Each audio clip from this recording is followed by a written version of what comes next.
Oh, why is my nose so itchy? Ugh. Shit. Ugh. Oh my god. Too aggressive. Is it a handkerchief?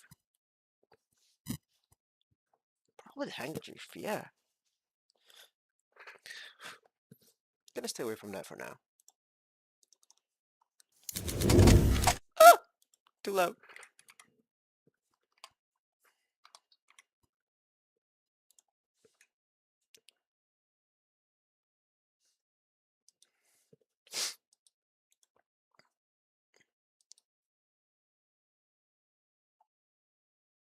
Oh, I want to pee now so badly. What the hell, dude? Now is not the time for me to feeling like when I want to pee. Very much the time.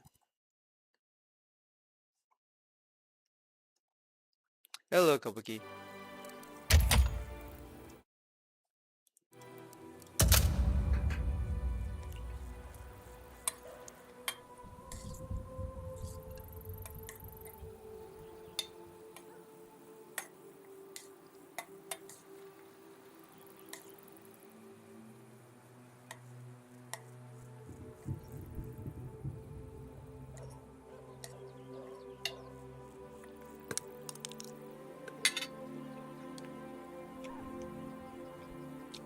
Alright.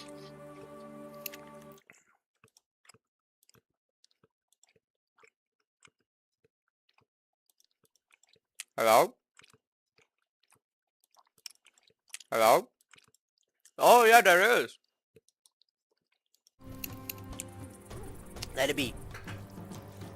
Let's go gambling. I don't. There it is. I was trying to say that with having a more aesthetic mic. You know what? Just let it be for now. Let it be.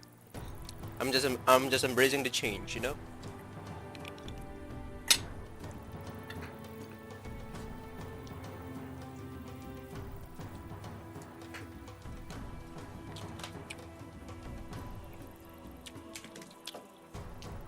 Do not scream.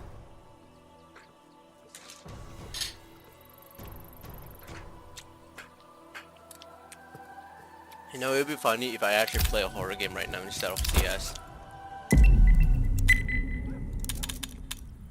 Oh, why are we playing Mumbai server?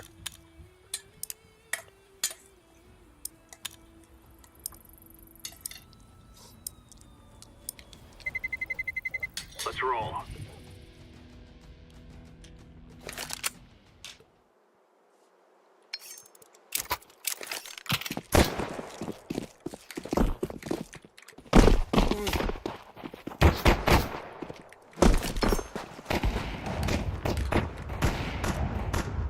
What is it over here? Crosser. Okay, fine. I'm changing it. Hey, crosser black का नाम. We will make them regret this day.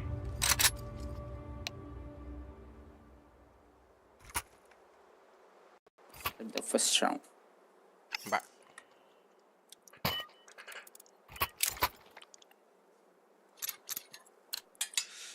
What the hell? Forward!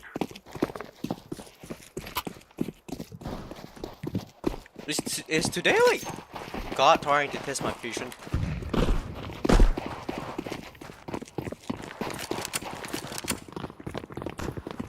आजा.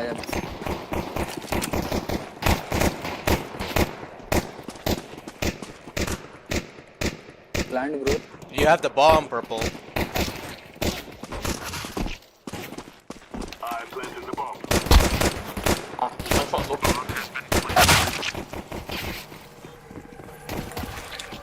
Damn, bro. You have the bomb.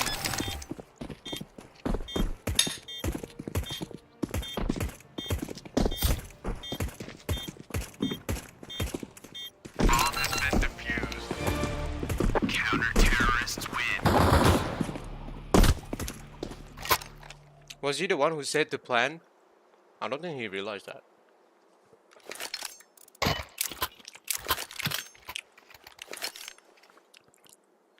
I was looking at someone else. We must win. I look like someone else? That's interesting. Hello, Tommy boy. How you doing? Flashbang.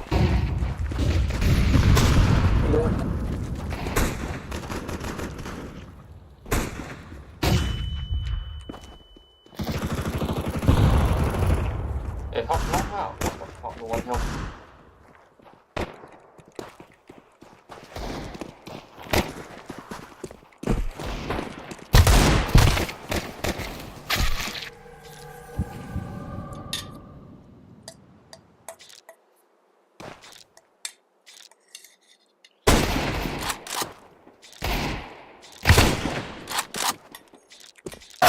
Counter-terrorists win.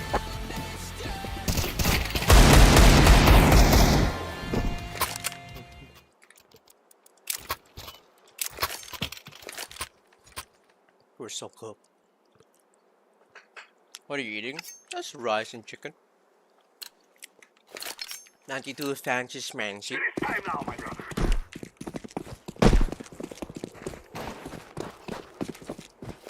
Throw in the flashbang.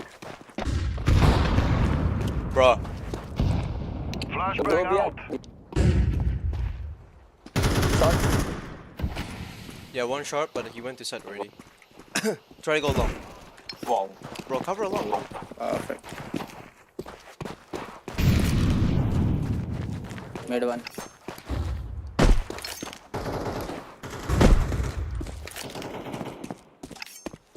They say all that calm just to actually like never remember the fact that you guys left the bomb. So still Go wanna B, commit go to B. A or what? Bruh.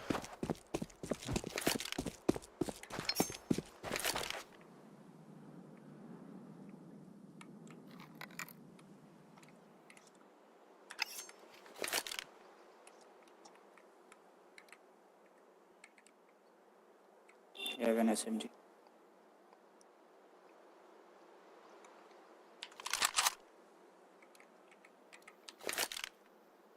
Oh no, short front.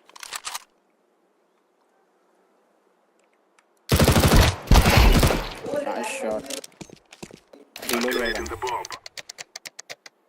Bomb has been planted. I'm throwing the flashbang.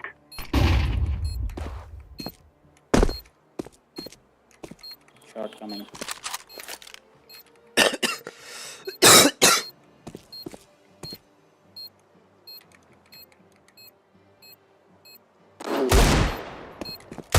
Oh fuck. Why going? Hold your position now. Got a better position. Biryani? No, rice and chicken, dude. What the hell?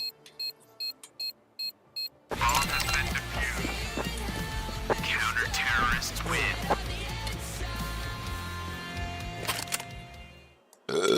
Excuse me.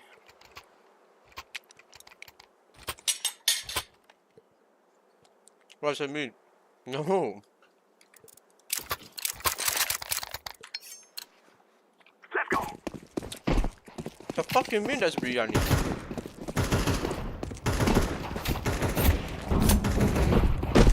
Throw in the flashbang.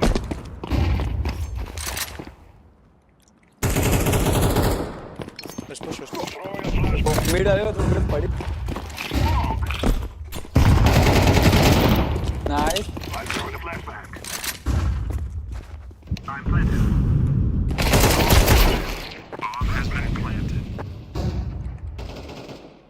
Two outer. Both outer. Throwing a flashbang. Don't go for kills. Grenade Arey, out. don't go for kills. Throwing fire. One more time. Side. He's inside, he's inside. मार गया. Inside? Not inside. Oh, sorry, wrong dude. My bad. That was my bad.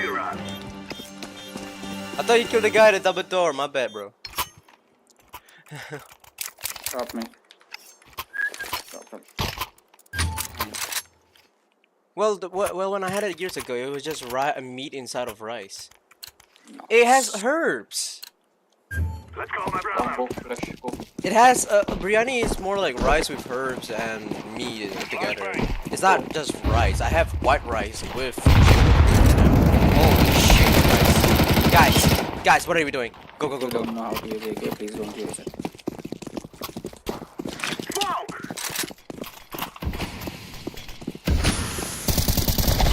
Throwing smoke. Shot. Slope से ही मार रहा है. It's not even watching smoke.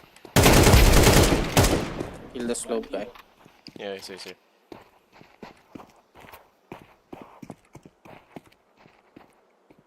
Gone. Right side. Why changing that? Okay, straight. Holy shit, that was a good ass flick though. I appreciate it. Herbs don't do much. Herbs are like salt kick irrelevant. ass. No, they give Herbie for the biryani. You don't have good biryani, didn't you? A good biryani will have herbs, will have flavor for the rice. That if you don't taste that other than just salt, then that is not your kind. And that is not a good biryani. I'm throwing a flashback.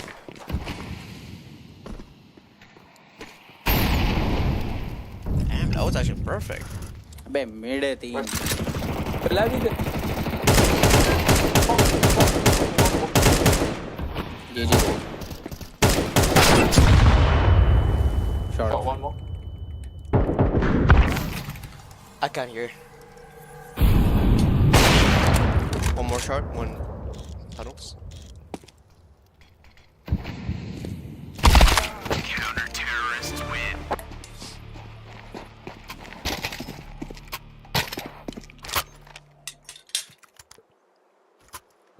Not bad.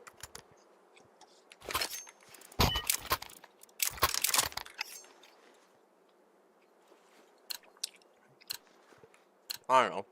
This is what we have been working for. Hold on.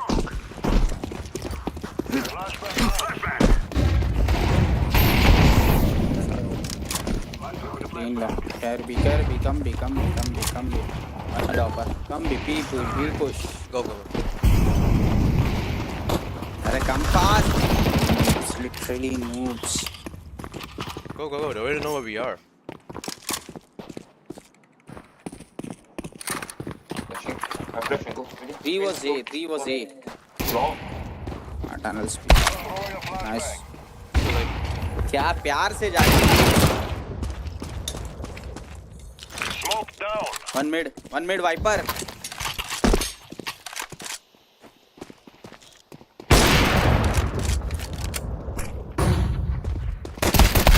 Counter-terrorists win.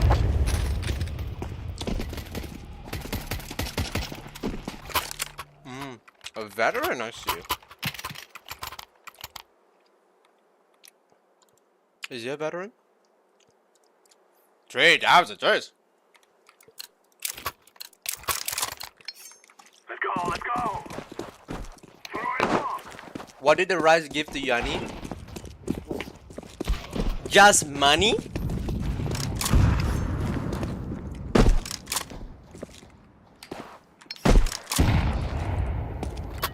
Oh fuck.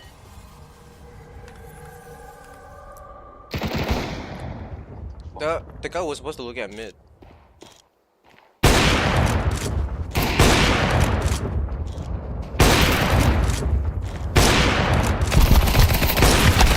Counter-terrorists win.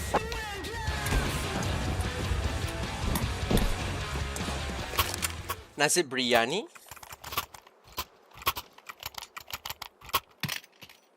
Oh, you piece of shit!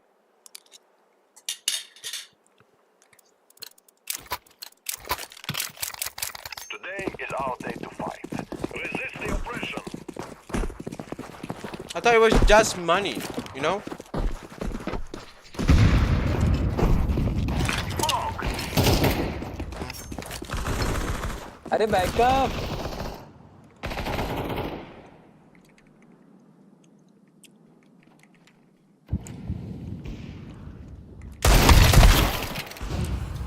Did it hit a headshot? Counter-terrorists win.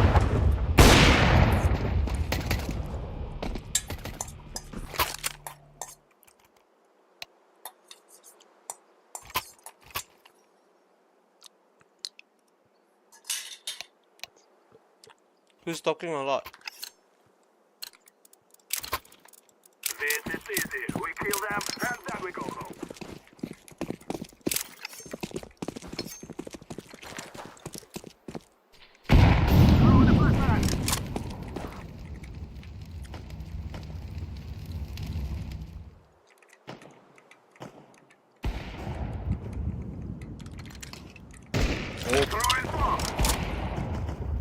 Bruh.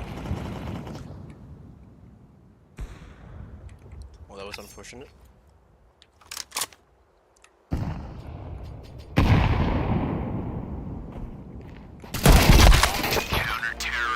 I ding him.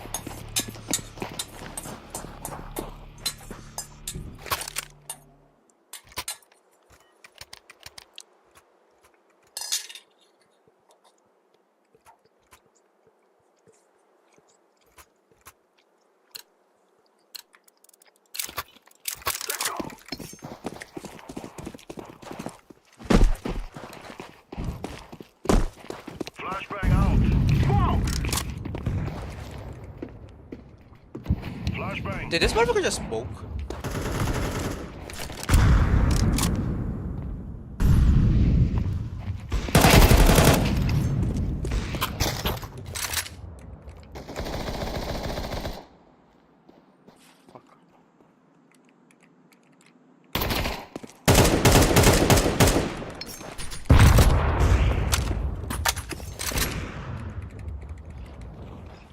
Back.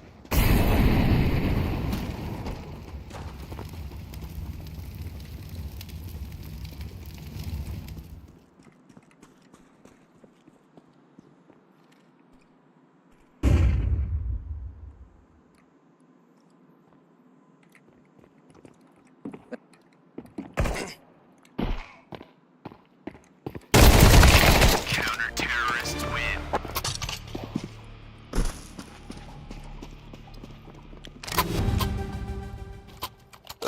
Excuse me.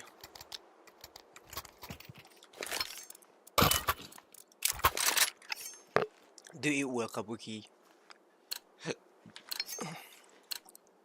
Now is the time. I'm gonna get Ash from later. Throw to the car. Wait.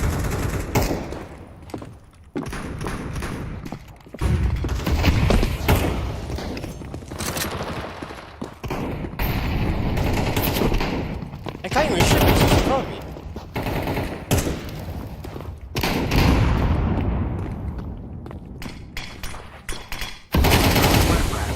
Okay, we're going back.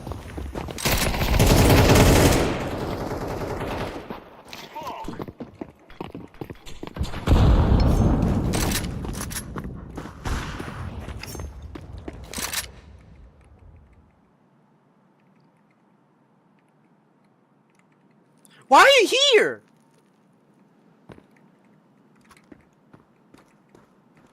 Why would you do that for?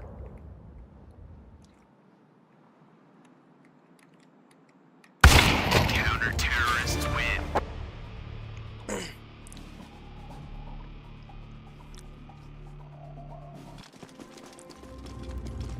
Let's make this right as rain. Oh well.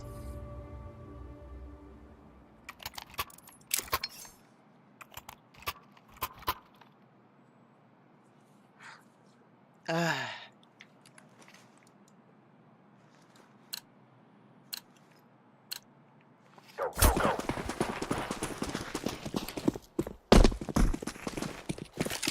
I might have a headache after this.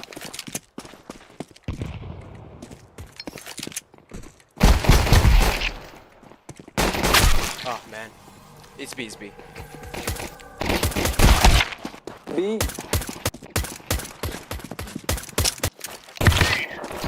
One flanking. Bomb has been planted.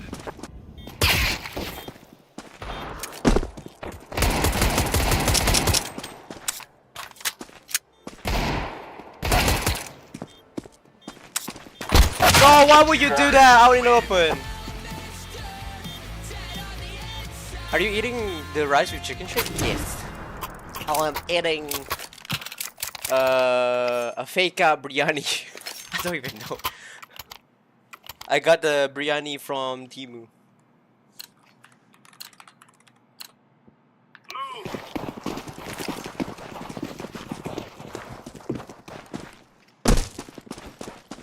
Throwing fire. It's B, it's B. It's B, it's B. All.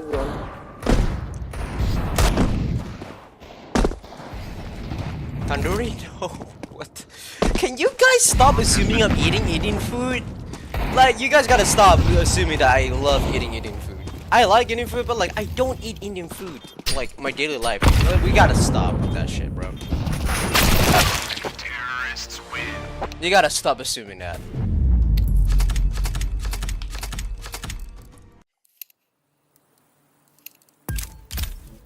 Like, what is up with people actually thinking I like eating Indian food? I'm whitewashed, bro. I'm whitewashed. What the fuck, dude?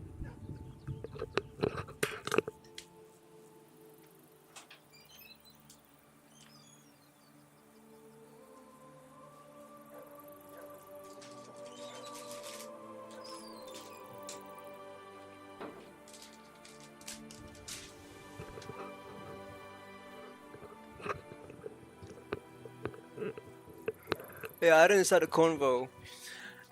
You were enforcing it. But also no, I was eating like rice with turmeric chicken. Like in Malay, we call it ayam masak kunyit. Also, thank you for sending me the picture of Loki. Cute little fella. Hehe. I can't believe Loki is like so weirdly unique color-wise. His color is so weird for me. He's so different compared to like other cats. This is an iPhone. Oh, sorry about that.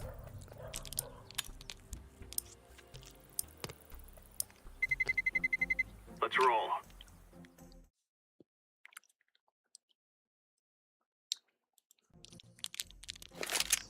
I'm fortunate. If I was, if I was, I asked you to visit and sing in the sound stream. Yeah, fair enough.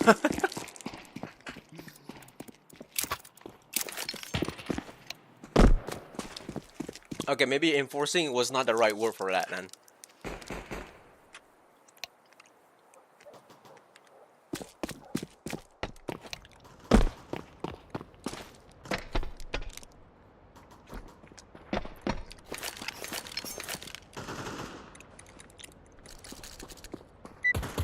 Deploying flashbang. Huh? Are we rushing? No, it's actually. Are we going sneaky Let's see, ayam masak kunyit, which is turmeric chicken. I think that's the reason why you will see the rice being very yellow.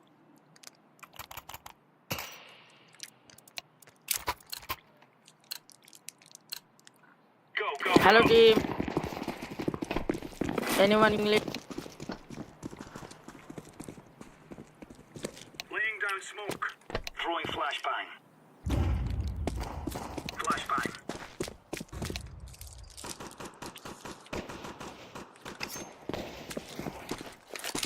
Dance.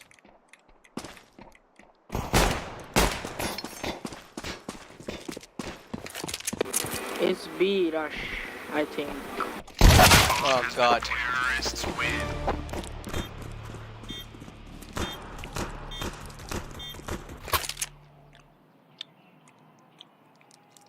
When you say hello back, nah, fuck him. No, I was eating.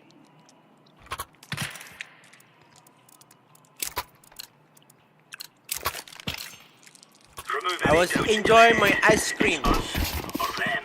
Oh, sorry. I was knifing that wall.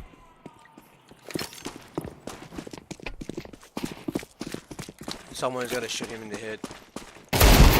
It's mid. No one's looking at mid. Okay, I'm going. There's so many. Kill him, highway low, very low. 1 to 2. I'm killing like so many new players. Like people don't even know how to play the game. No, who watch stream? Not.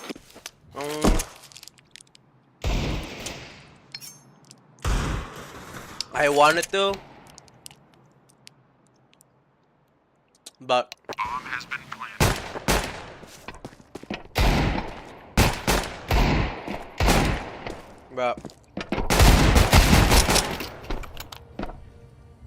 I don't know. I'm like, because like I wanna. Throwing flashbang. In all honesty, I kind of want to actually like plan out some schedule stream for you guys. I'm going mid.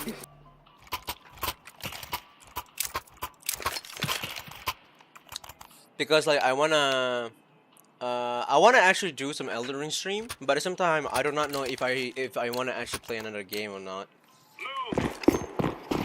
There's gonna be WoW stream on 28th of August, and then like I do wanna actually do. I wasn't sure if I wanna do some Mortal Shell 2 stream or no. What in the world is this smoke?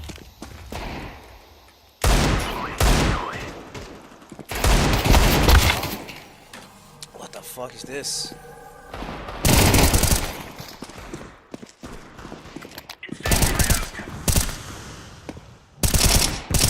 One mid. Throwing a grenade.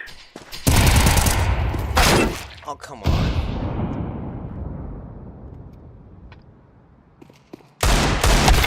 You so. B main, B main. Two. Last two B main. This guy, what? How many hours does he put in the game? One A.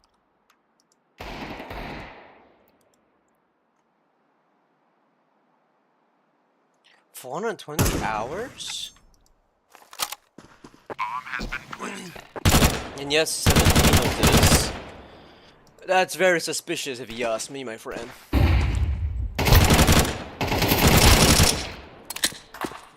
Nice.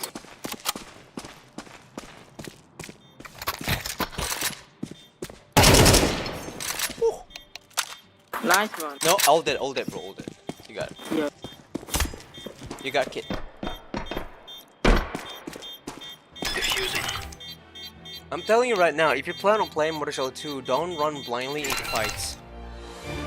Counter-terrorists win. What does that mean? Nice. What does that mean? Excuse me.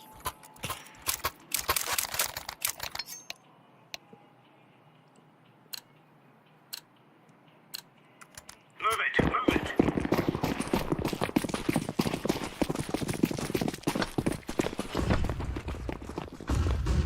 Throwing smoke.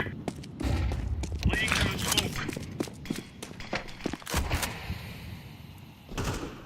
Flashbang. That's the thing. I don't know if I'm gonna buy it or not. Mid. I kind of want to save money to buy Phantom Blade Zero, and I don't know when its Tide of Annihilation is gonna come out. Info? Mid, mid. High. Terrorists win. See, I heard you just say one time, bro.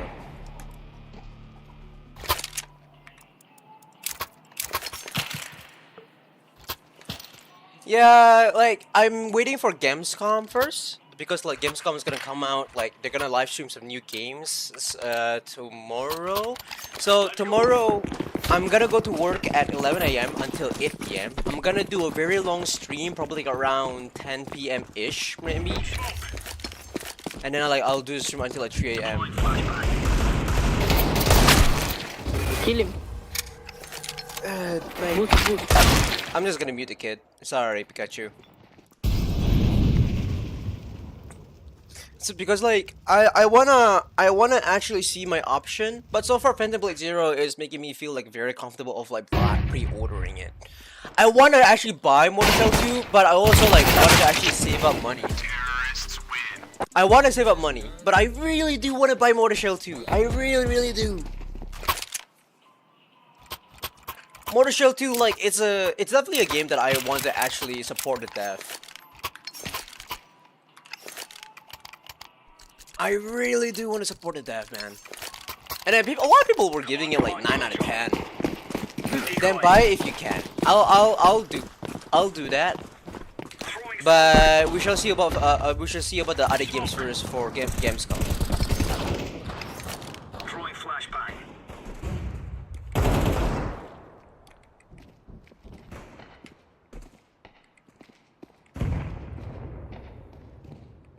Someone's here.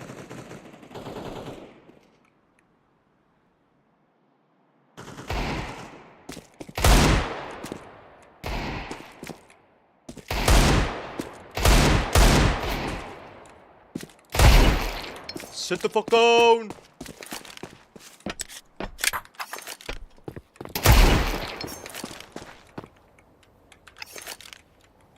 Bomb has been planted. Let's get in this in A.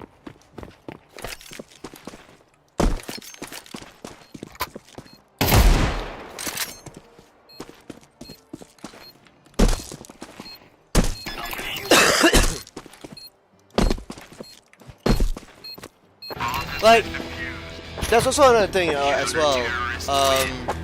There's no stopping us.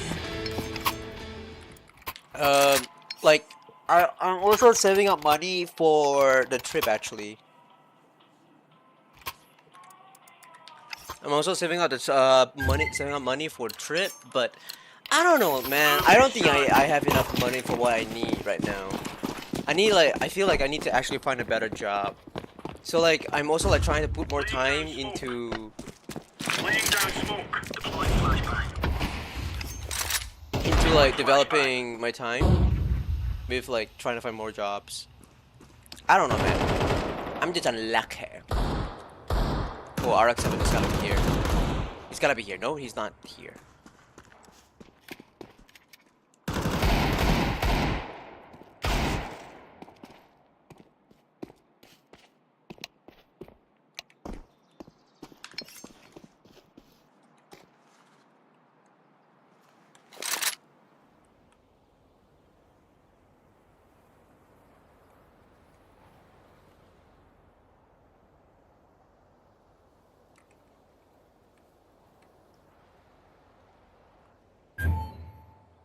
He went to Vans or what?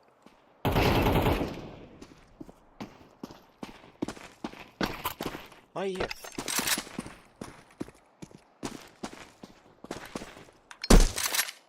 Throwing smoke. That is very weird. I don't know where the other guy is.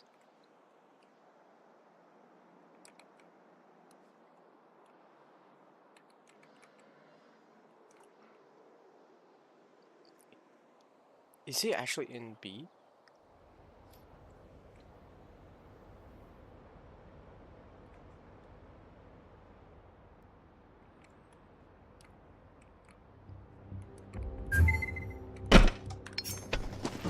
Counter-terrorists What the hell? win. Champion.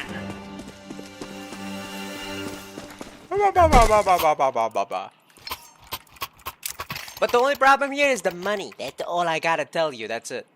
I can actually buy Thunderblade Zero with the subbutton money that we actually have. What the fuck? I can actually use that. Yeah, I have no problem with that. And then, ooh, I also do want to make a return for the sound alerts. Throwing fire. I miss those actually, but I want to actually pick up proper sound effect. Why did it? What the fuck? What are these two doing? What are these two goobers are trying to do to each other?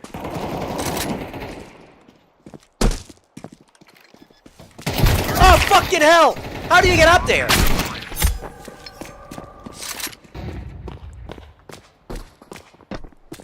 I gotta pee. I want to pee so badly. Jeez.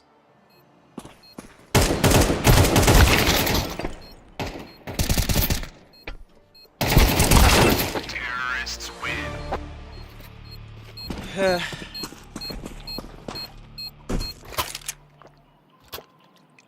I also have insomnia at this point, dude. Dude, I'm not even gonna lie, I might actually have insomnia.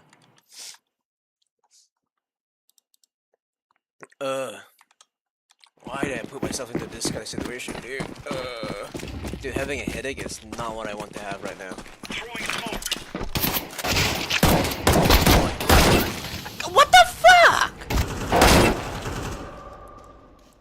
I'm not gonna lie, this cross is pissing me off. I'm gonna copy someone else's cross. Yes, please. Terrorists win. Bomb has been planted. Sorry about that. Alhamdulillah.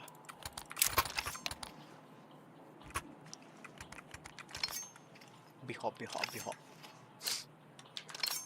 This guy is a bit weird, I'm not gonna lie. Come on, chop chop.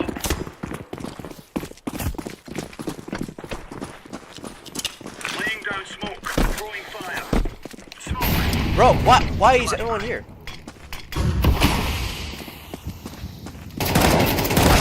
Hey, that's a headshot! How is that? What?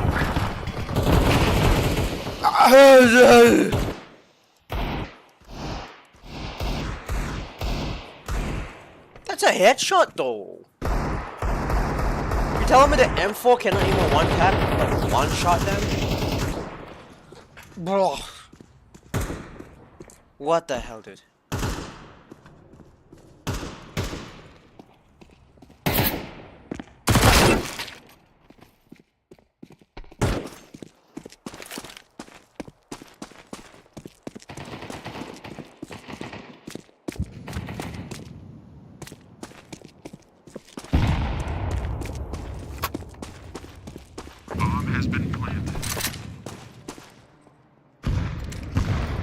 Incendiary out.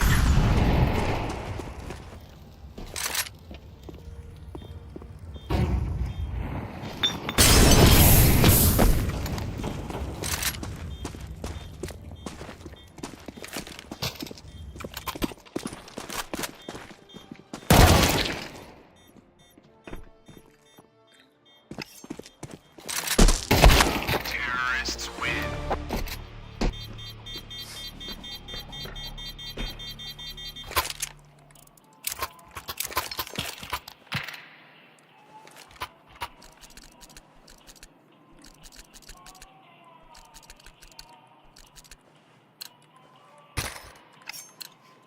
Move it.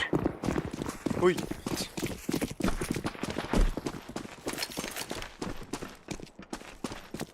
Throwing flashbang. Oh! Good. Deploying flashbang.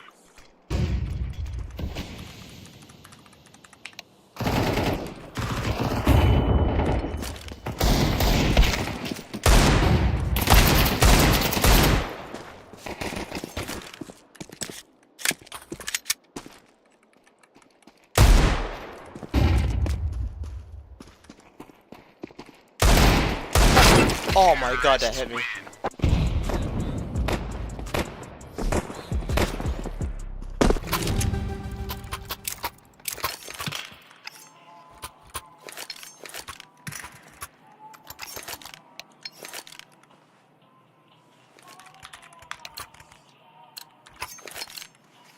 Gear up. We aren't going on a windy walk here. Smoke. Laying down smoke. Flashbang. Damn, this guy is too good, dude.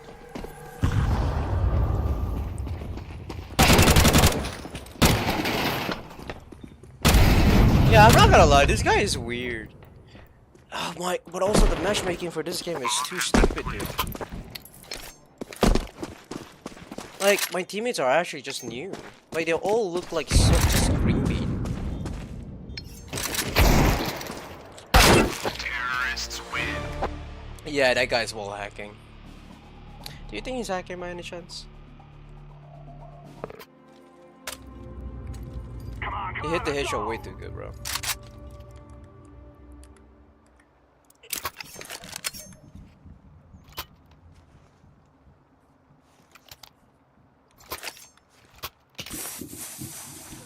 Like, way too good. Let's go.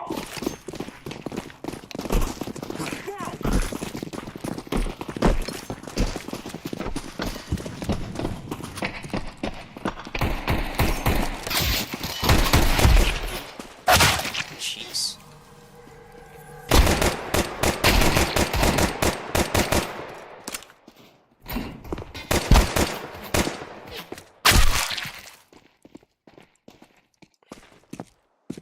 Eh? Eh?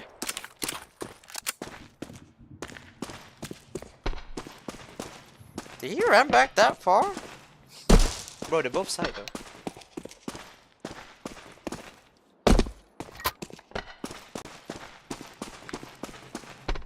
Counter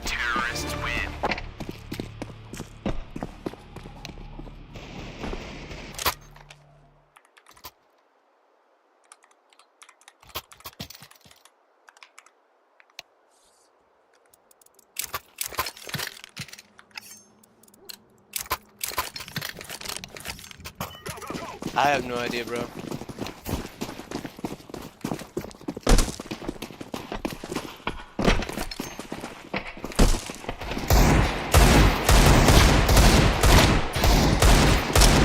What?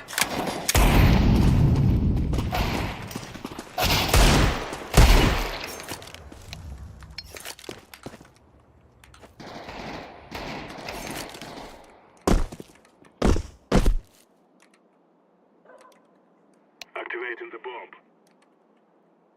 Bomb has been planted.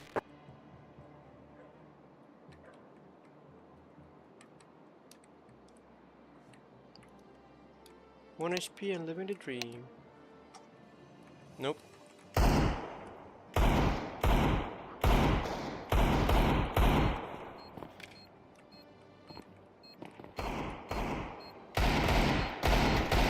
Terrorists win.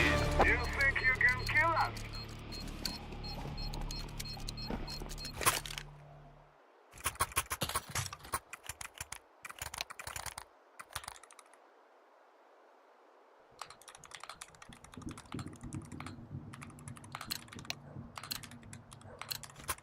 Together we can. Throw in the flashbang. Flashbang. I'm throwing the flashbang. Throw in smoke.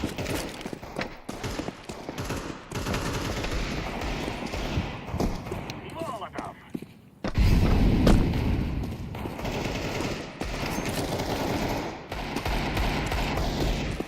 Smoke.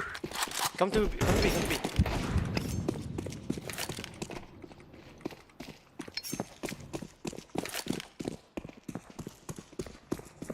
I'm throwing the flashbang. Planted. Bomb has been planted. Two flanking.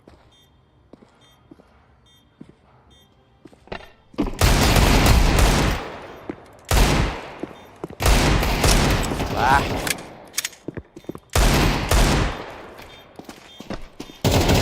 Terrorists win. Nice move.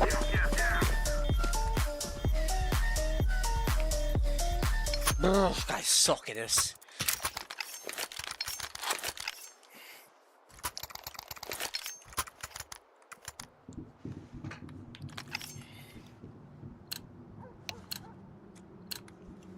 No one talking. Now we fight. Throw in the flashbang. Flashbang.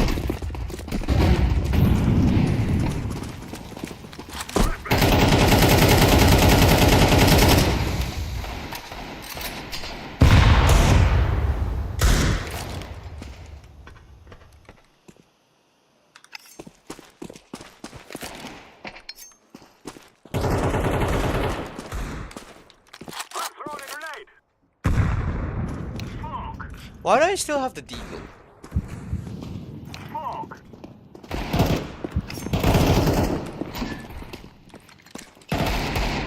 Smoke.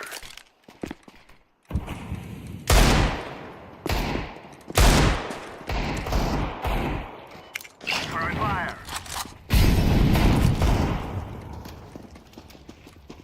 One on site. What the fuck?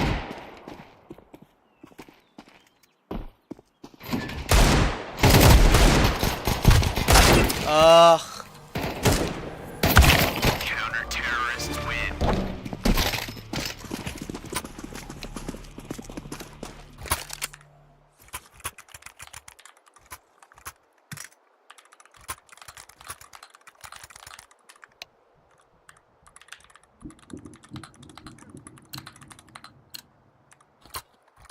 This is what we have been working for. Throw in smoke. I'm throwing a flashbang. I'm throwing a flashbang.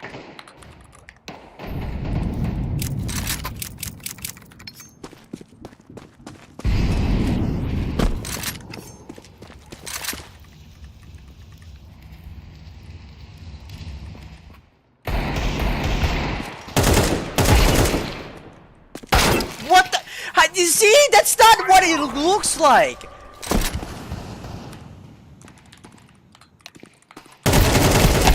Counter-terrorists win.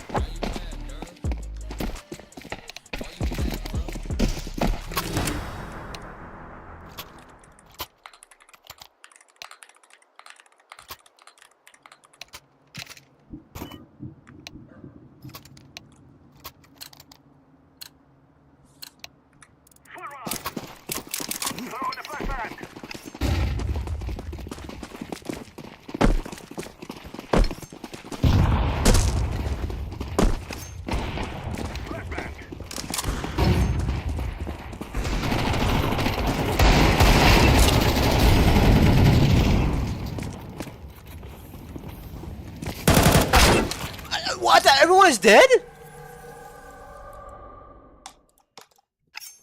Oh, man.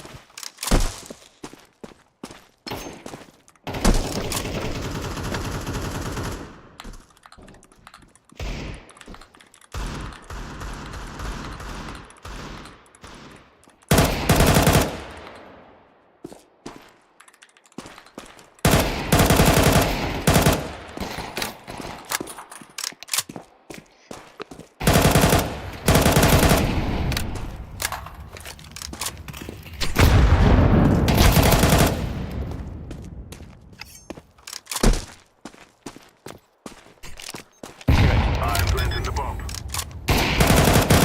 Terrorists win. You'll cry like bandits before you die.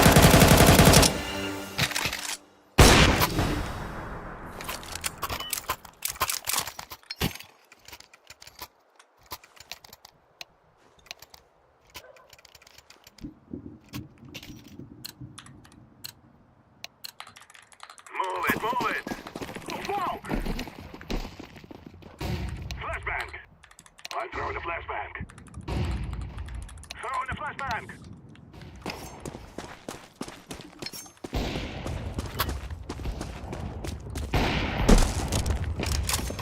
You elegant hacker too. The fuck? I don't think you should pick that, bro.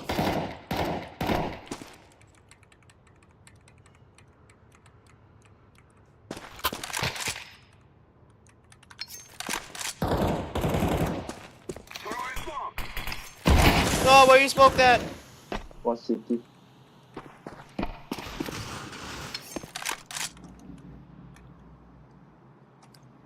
Oh, why didn't you pick up the bomb?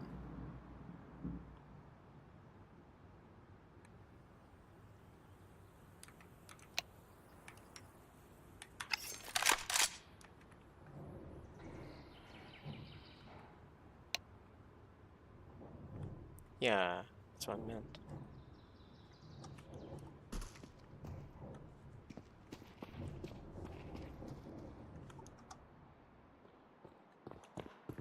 Throwing fire.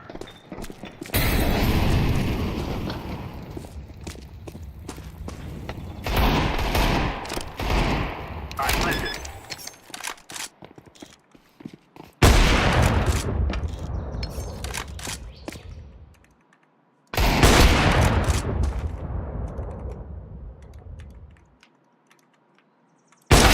Counter-terrorist win. You see what I meant?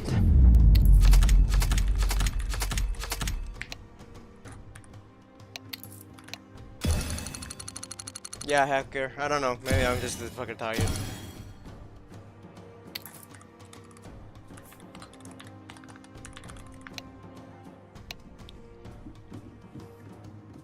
Check rank.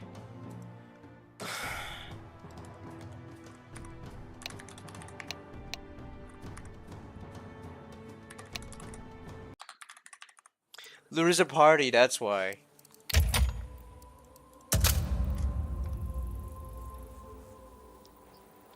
Look, Shay, it looks like you're typing. It looks like you're typing. I can't see the emote. Wait, can I see the? Can I? Oh, I can actually make it bigger. Is that Henya? Oh wait, it is Henya.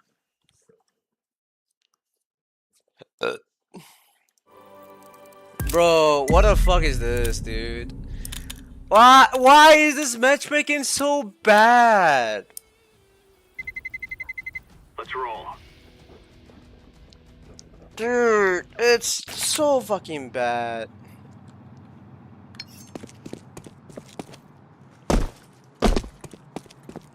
Why is the matchmaking in CS so bad, dude? It has been a problem for so long. I'm throwing a flashbang.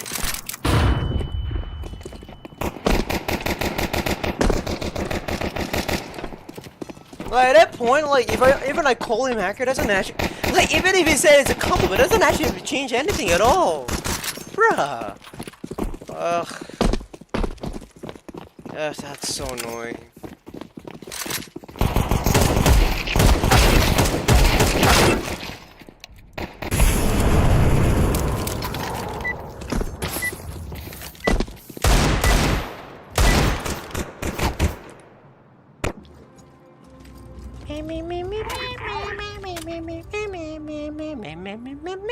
Probably the last game, and then we'll play a different game actually, or maybe we'll watch some couple of videos. I wanna actually I wanna order something, but at the same time maybe not. I wanna save up money. Money. Sorry.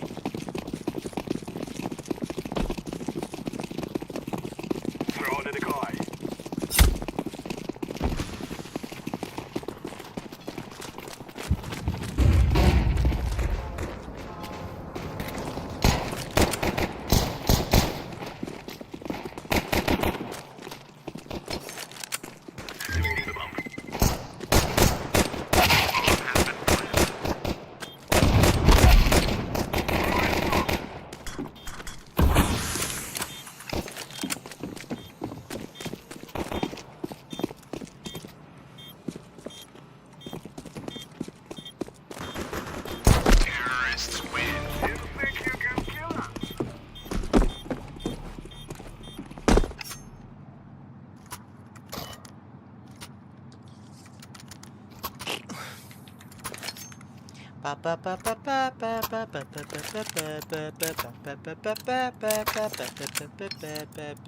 Guys, I told you. Oh, I didn't buy it. Oh wait, no, I did buy armor. No. I'm not buying this armor.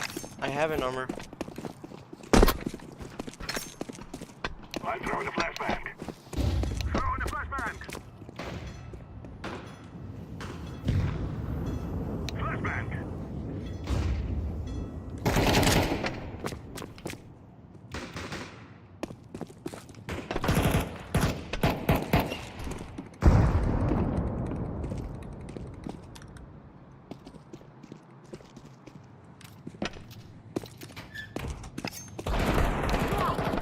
Nice.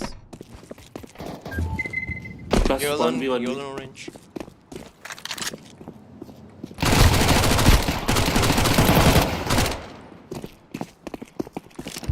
One from me.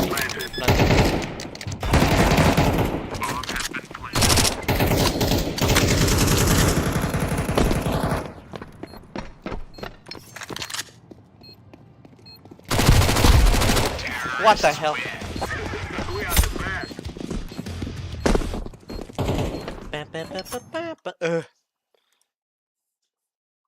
Oh god, my head is actually kind of killing me here right now.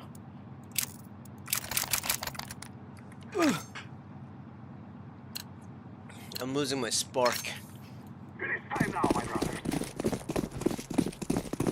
I have a question, guys. How long do you think you can actually hold your pee? I'm kind of curious about that. I'm throwing a flashbang. Kobe! Ah! Ah! Flash, I mean. Ah!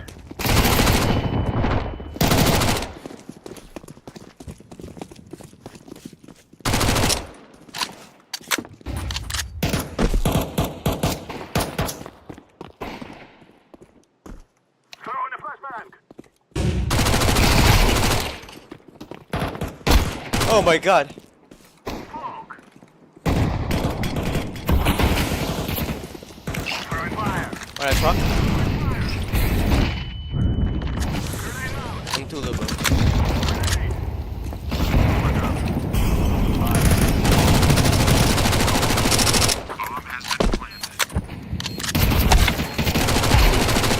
Lunch man, well, I got a free gun.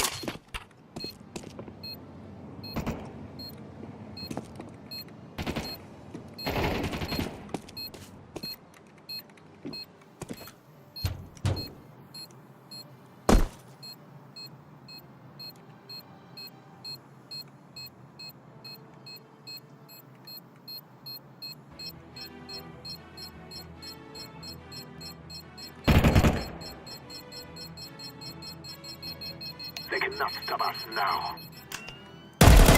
Are you really gonna sit there? Is he really gonna sit there like a bitch? And then just let himself die with it? Bruh. No, I'm kinda curious. Look. I'm kinda curious. How does one can actually hold their pee until like it's just enough is enough? Like I'm kinda curious about it. I generally do.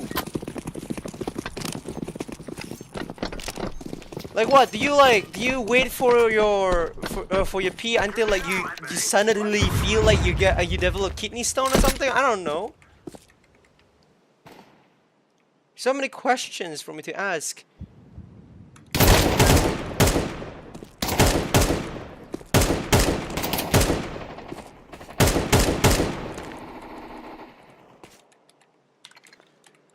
Grenade! 2B. Should we go A or B? I think we can go A, right? There's two on heaven and one inside. Okay. We'll try to go slowly. Throwing smoke!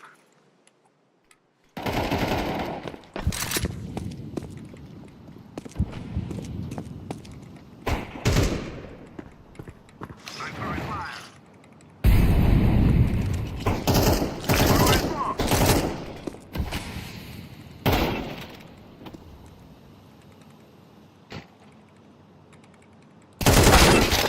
He jumped down!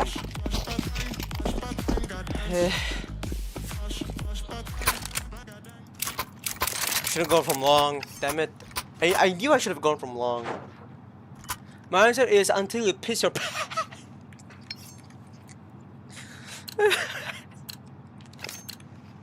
We must win.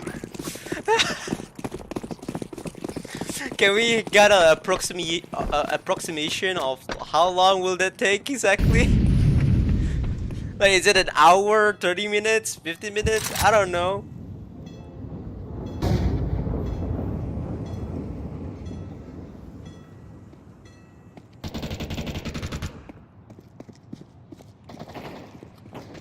Yellow orange.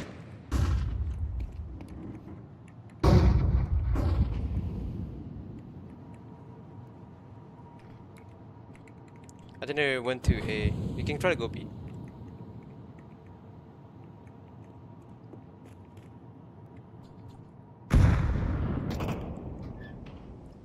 Putang ina. I saw someone there.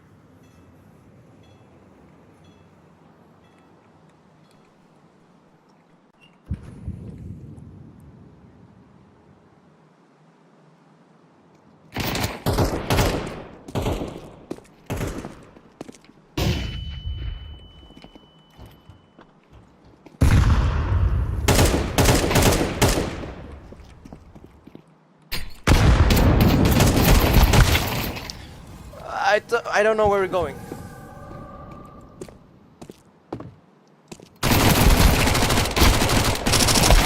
There's two outside. 3 fuckers! Why you took so long? Counter-terrorists win.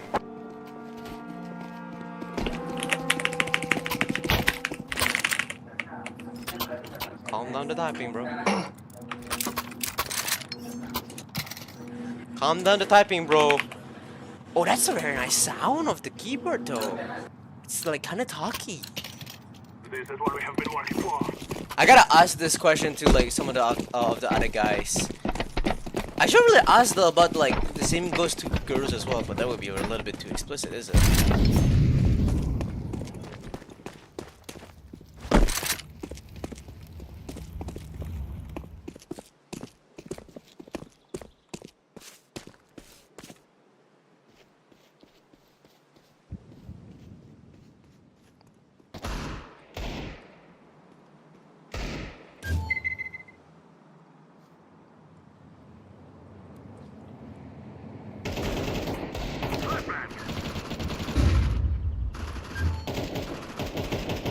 Chill, get info.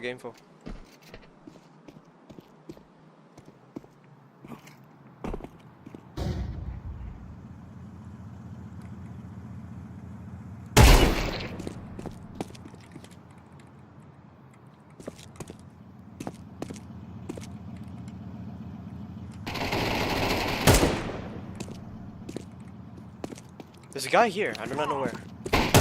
Yeah, I just in the back. I'm throwing a grenade.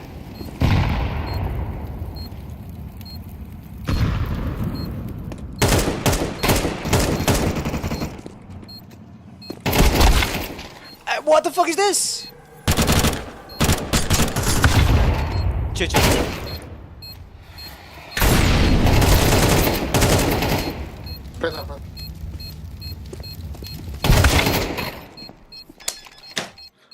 Why you have? I don't get it. Why people just don't say anything with the comms, dude.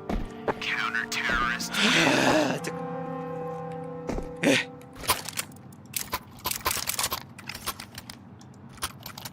I have 6 kills. I gotta be more careful, man. I'm gonna try to play more on long. We'll try to do that. Move it. Also, actually, should I buy a futon or not? I feel like a futon is a little bit too big. Throwing a flashbang.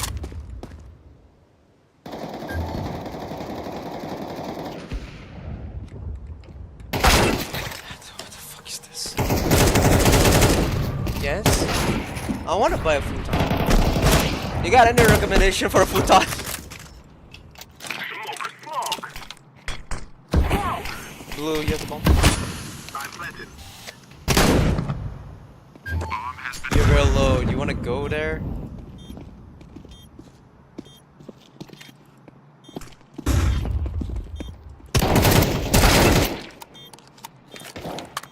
Why are you playing so passively?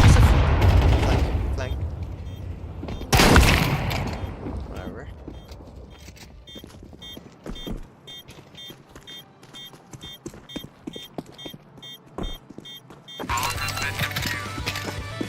counter-terrorists win.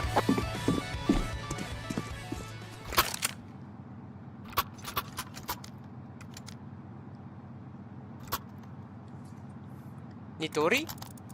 Nitori? What's Nitori?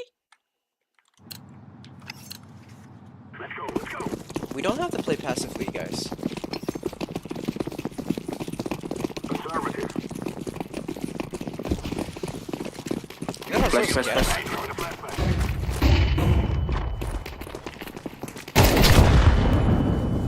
I'm stuck between your own legs, dude.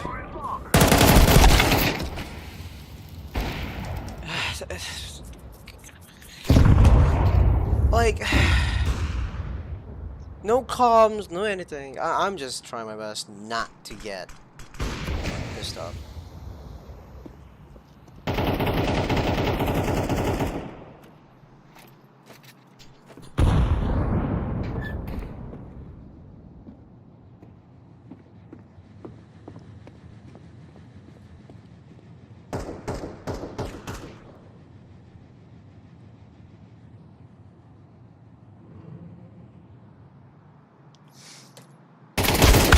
Counter-terrorists win. God damn. Whatever.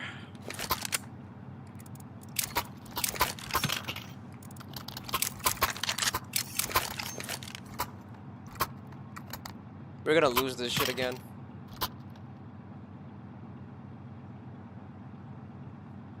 Well, we are definitely gonna lose this shit again. This is our fight. Let's try to go here. Yes. Grenade. Flashbang.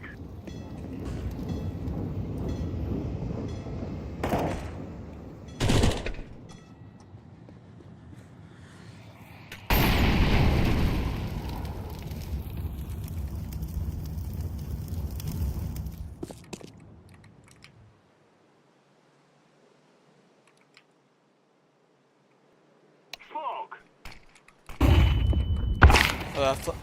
I was gonna say rotate. Could be. You guys took so long! Dude, it's too long. We took too long, bro. We took too long!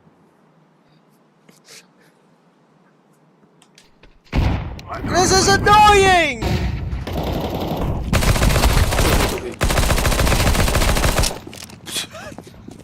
Yes, last to be. I'm planting the bomb. Fuck! If we lose this, I'm about to fucking shit myself. Okay, there's a chance that we win this. From B.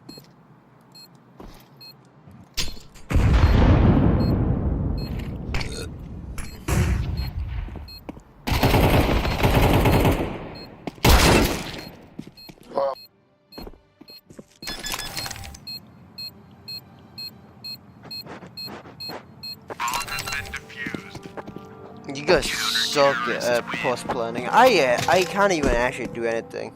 I keep dying before even post We planning. rush then. B. Sorry, what? Rush. Just run to B. Rush to B? Yeah, we're gonna try again. Just be careful. There's one gonna be in the pit. Someone can smoke Flash. heaven.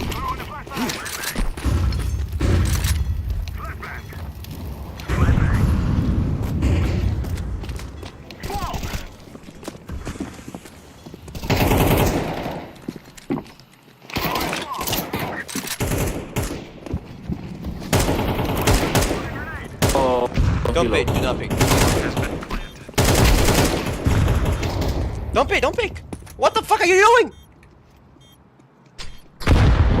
Purple!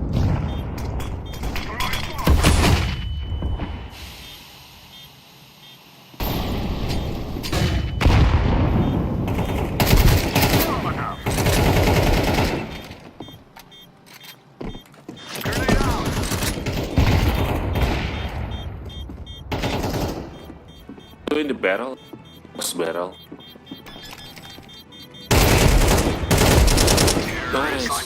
Holy fucking shit.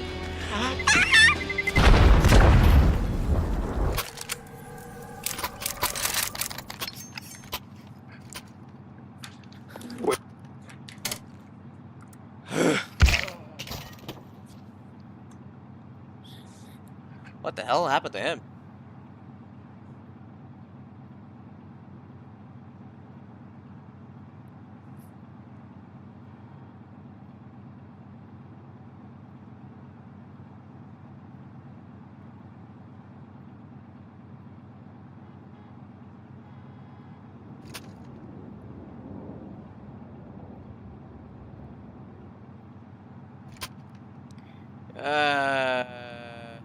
Okay. What happened? I got packed. I got absolutely obliterated into smattering. You happen. Oh, you happen. Oh, I read it very wrongly. Ah, my head, dude.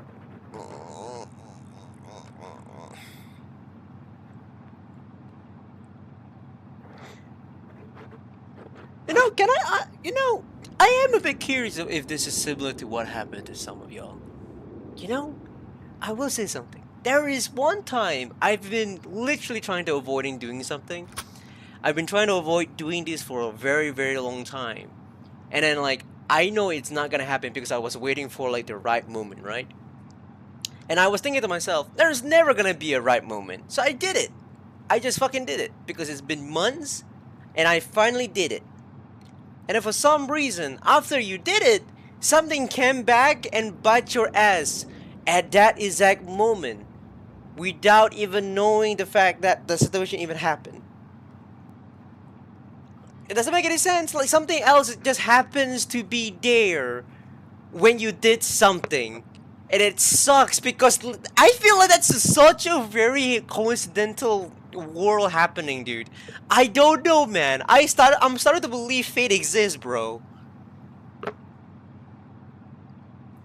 I don't know if that makes sense. I'm trying not to give out too much what is going on, but like, does that make any sense?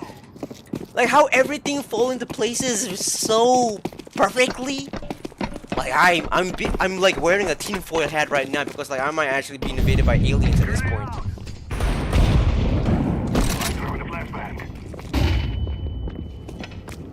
Wait, does that make sense or no? Holy shit!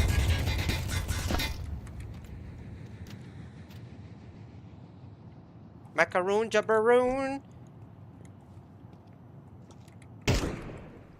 Someone has to go long. I'll go long. I'll go long.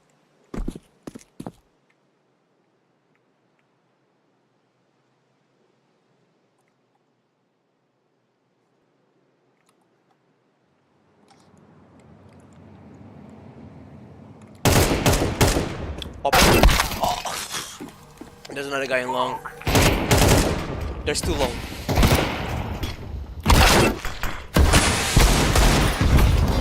took too long, guys. It was all part of Aizen's plan. Oh my god, Aizen exists.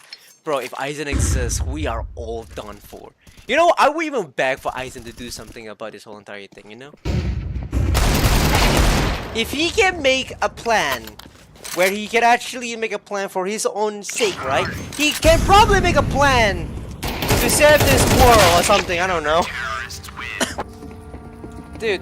Dude, we took too long, dude.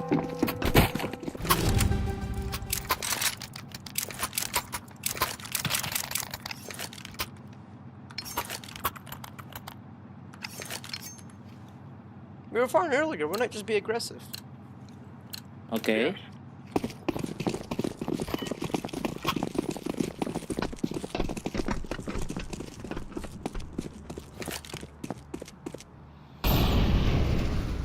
Flashbang.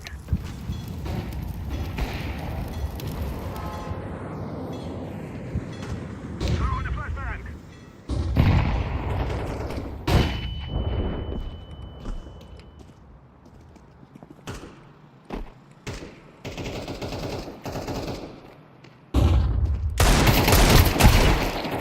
Come to B, come to B. Come to B, come to B.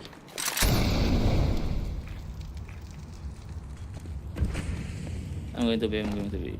Yeah, they come to B right now. Shit!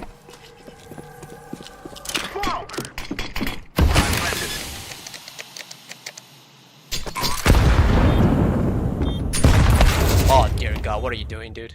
Why couldn't he just jump? Nice try, bro.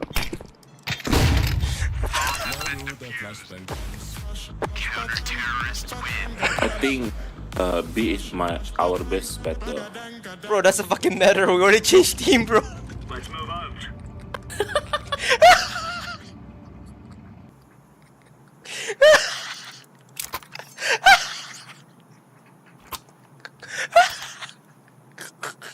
I was say bet never mind. I just woke up and I don't know. It's okay, bro.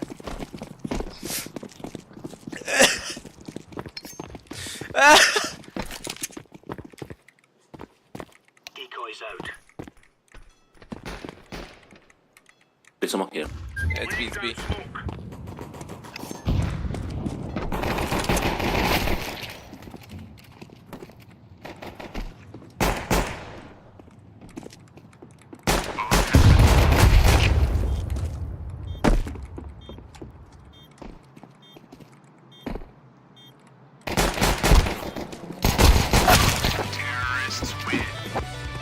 Whatever you want me to do!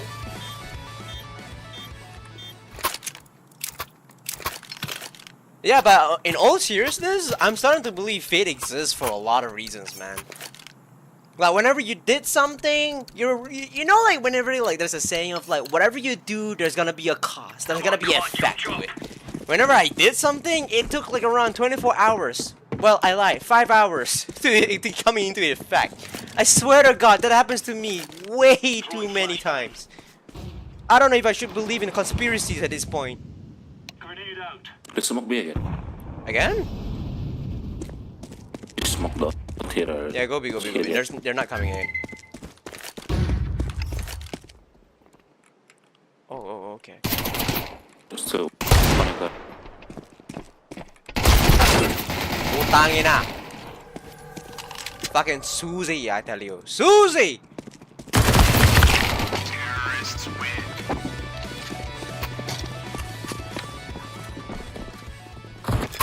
Staying here.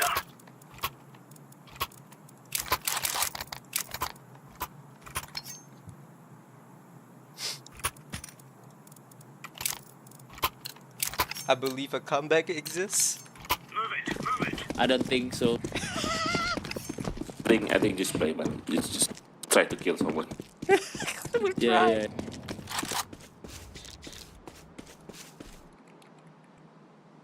I think it's B again. They flash B, they smoke B. Oh my god. God, they love B. Yeah, they're here now.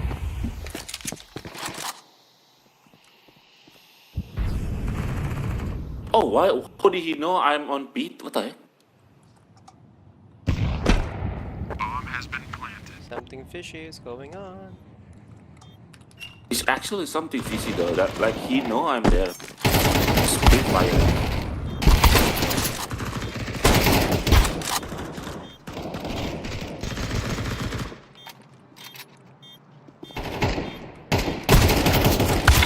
What?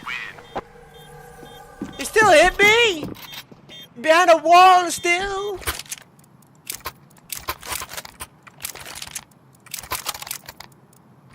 I wanna eat something so badly. I've been spending way too much this month already. But need to spend more later on. I'm going B. I'm going B. Okay. That was a paid actor. It's B again. It's B. B. B. B. Oh, I'm gonna flying. Bomb has been planted. You got dang. Throwing fire.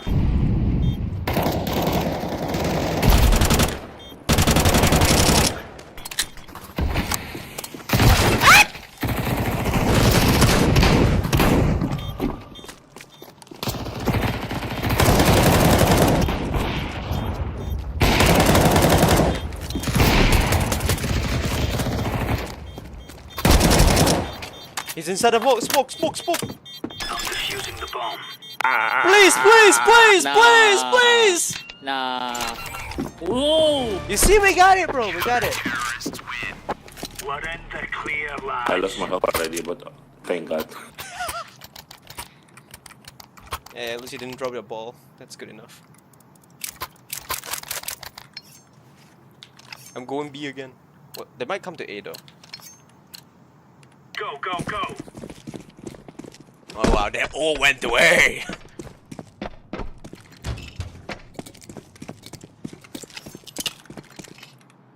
Laying down smoke. Oh, they might do. They might go B. Grenade out. Smoke. I don't think you should push, bro. Yeah, it's A. Bomb here.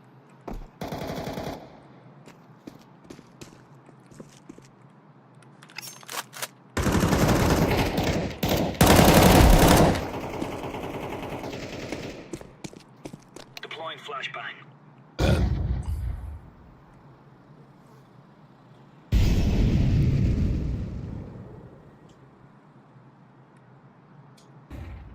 Press A. I'm doing a long flank.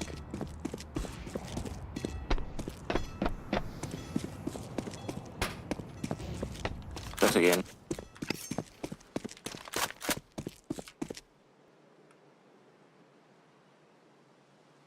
Please smoke.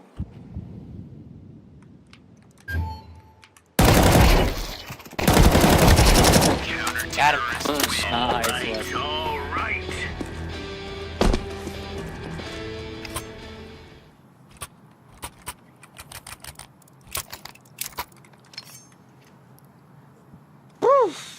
Lonely, lonely. I'm feeling so lonely. I don't know what I'm talking about anymore. Move out of the way, woman! I kinda wanna actually like play some. Oh, for God's sake! Throwing smoke. Okay, hold on. Smoke. After this, we will have a chat. Deploying flashbang. We're chilling. Don't push, don't push. Grenade. Oh, they're smoking here. They're gonna go B. Grenade. B, B, B.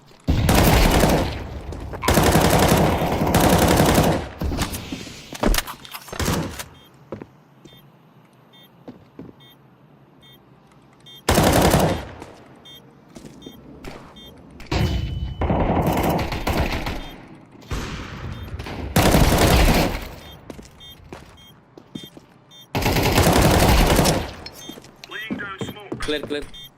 Yeah, defusing. Wait, plan or defuse? Bomb has been defused.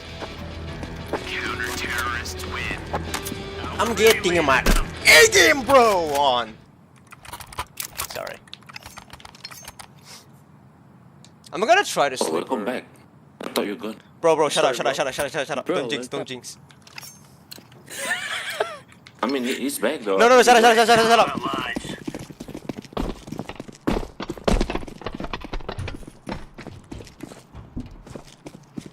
I'm gonna go A this time. They might come to A. Flashbang. Smoke.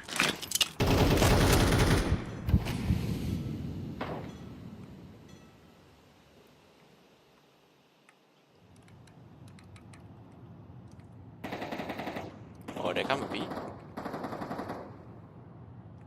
7-Eleven. Bing bong. Is anyone checking long? Long nothing. I'm coming. I'll check it out later. My mom bought some groceries. I would like to check it out in a minute. Still clear in B. I don't know about long, bro. It's clear. To us, clear. Yeah. I'm watching it already. Okay. So far, yeah. I think we're Gucci. It's B. Bomb Yeah, there. it's B. Is B. Go to the bomb. Yeah, they're with me.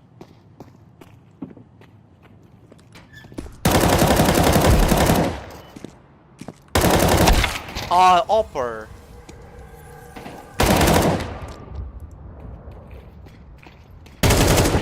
Nice. You're right on. 96 tag? Oh, come on.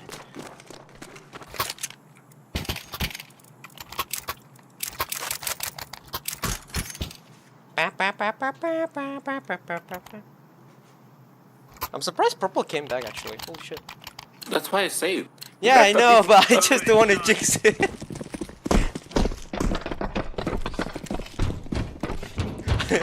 I don't want to get me jinx it. Throwing smoke.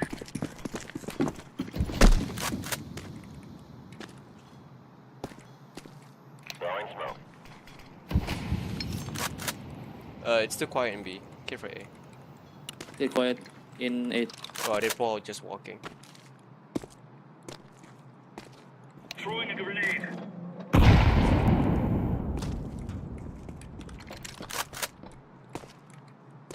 You know, now that I think about it, I never use my flash when I play CS. Long, clear.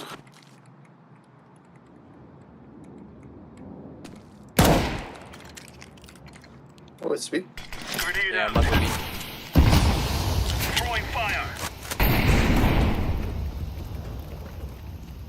Deploying flashbang. Fire alert. I'm seeing them live. Flashbang.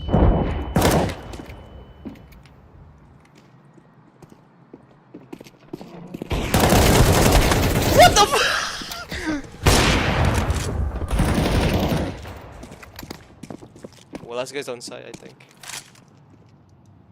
Either inside the smoke or something. Grenade. Oh, Bro, I'm unprepared. you still got killed though. In position.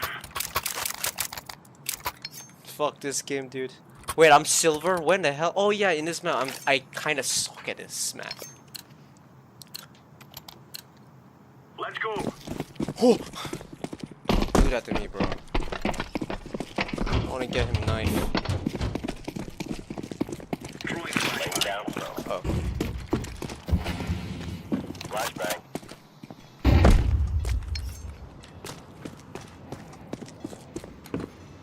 Be clear. Karage, Hokage, careful. Throwing fire.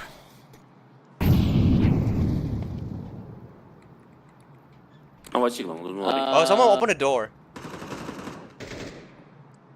What? Deploying Yeah, flashbang. I don't know where that is, but there's a door at stairs. What? A. No, he's not blind. In A. Throwing flashbang. Yeah, I'm coming in. Laying down smoke.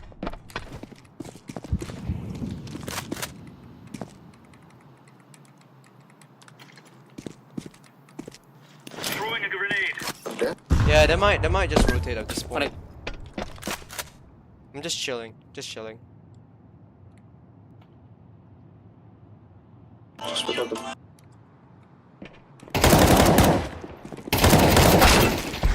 How is he real? How do you hit a headshot while you're crouching and spraying? How does that make any sense? Two on site. They're both in B.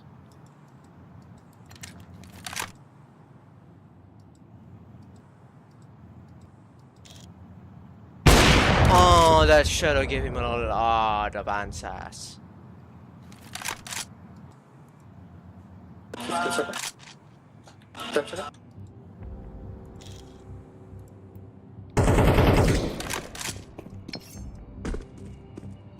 No time, no time. Counter-terrorist win. Oh, it's a piece of cake, so it is.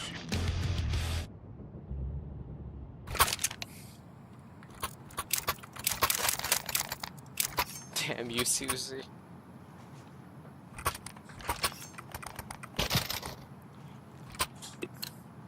Whoever was the guy who I don't know who killed me, but crouching and spraying is diabolical while hitting the headshot, bro. It's diabolical. Laying down. Oh, that's a little better than fucking Valorant, though. Grenade out. Throwing flashbang. Silverino. Oh, you're calling me Silver. Grenade out. I am picking it. There's one guy in B. 2. Actually. 2.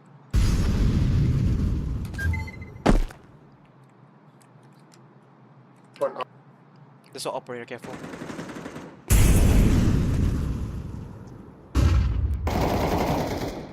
Kill 2B, 2B. 3B. All B. They're coming B, they're coming B.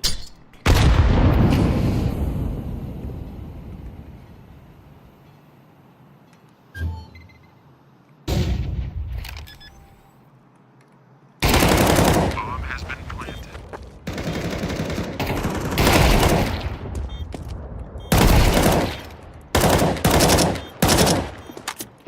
Oh, they're already dead.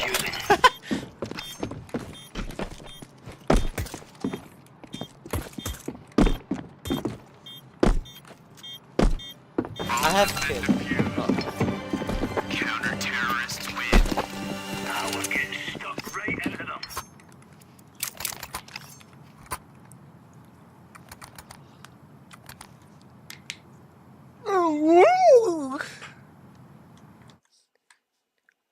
Oh, lucky! Oh.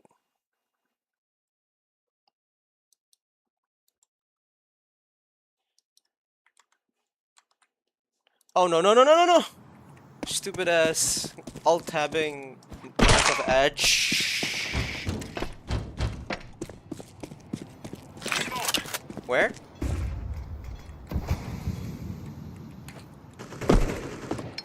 I'm going in. Dude, whoever this Susie Mid is, to connector. he's on fire. Yeah, I'm going back to B.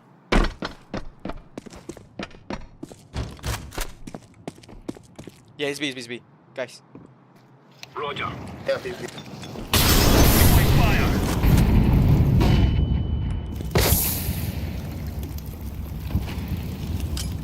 Grenade out. Bomb has been planted. On one side. Incendiary. Throwing smoke. Throwing a grenade. Monster.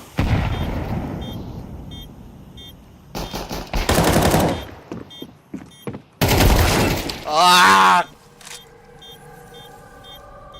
You have smoke. Deploying flashbang.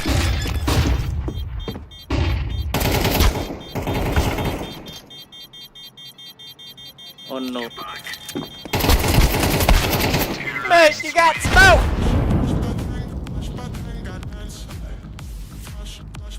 Yeah, that's right. You got smoke though!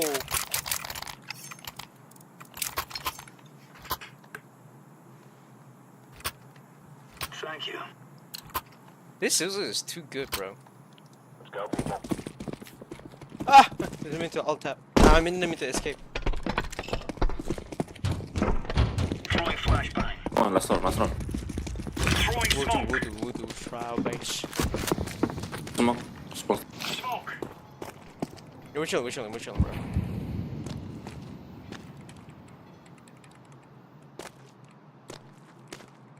Just don't push too much, guys. Okay. Roger that. Son of a bitch is trying to wait for us. Someone flashing in connector. You know what the funny thing is? I do not know where connected is. Chill, not yet. Oh, I heard someone in B. Yeah.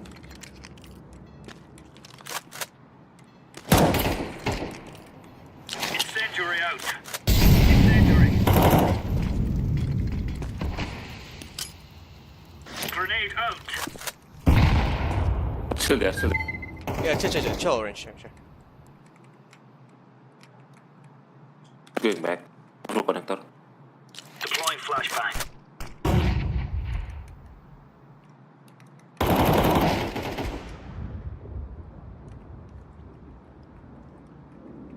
This one guy in B. Just one. A long. Bomb A long. He's with me. Yeah, last B. Nice. GG! Now that's a comeback, guys. What the fuck?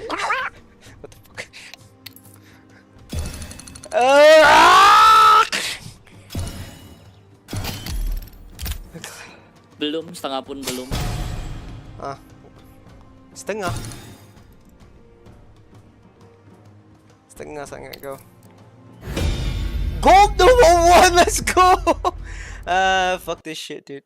Oh, they were not actually Filipino. I thought they were Filipino. Lurkies, have fun lurking. Wait, you finished your stream? Oh, wait, that looks so good actually. Hold on, let me see this shit. It looks clean and ugly at the same time. I'll put this one together with you, don't worry. Pipa gotcha. More head. You spin my head right round. You got Revolution case. Revolution case sucks ass, dude. It literally sucks ass.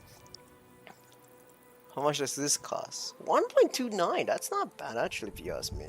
This one, what the hell is the kilowatt case even do, bro?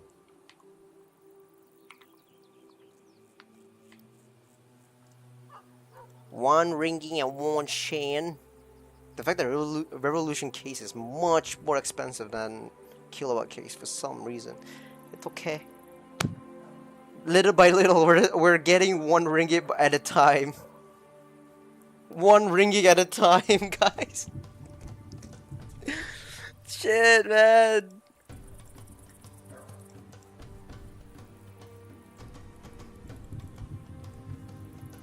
How much does this gun cost, though? 1 ringgit 35. Oh no, you're tempting me to actually sell another 1 ringgit. No. No. Okay, all right. I'll be right back, and after that, we'll discuss something about like the scheduled stream for the upcoming month. Be right back.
I'm back, y'all.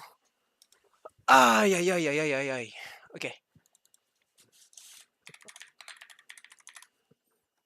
All right. Chat, you guys, it's still good. I got some NTNs.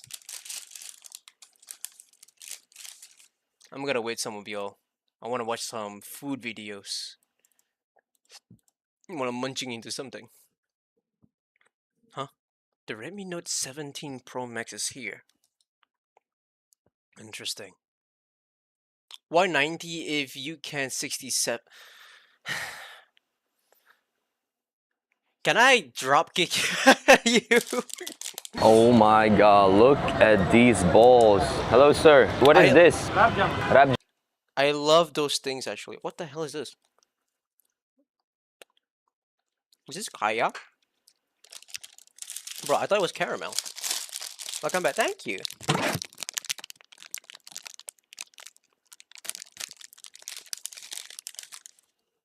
Oh the shit.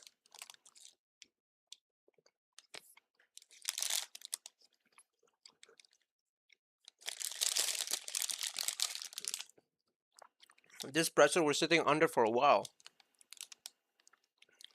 Oh, it is Kaya. What the hell? I thought it was caramel. Oh well. Jam? Is this like a sweet? Can you mix it up? Can I see how it looks like? Oh my god, this is amazing. How much? I love this thing so much.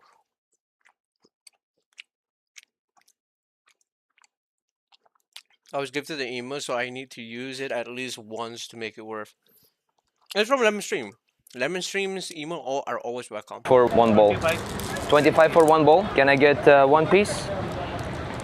Okay, so he got me one piece of the sweet inside the bowl. I'll place it right here and I'll give it a try. This is like traditional Pakistani sweet. What is it made from, you know? Milk. Milk. Okay, check it out. So it's like basically like a bowl. Give it a little taste. Bowl thing in Pakistan. Also, it's hot.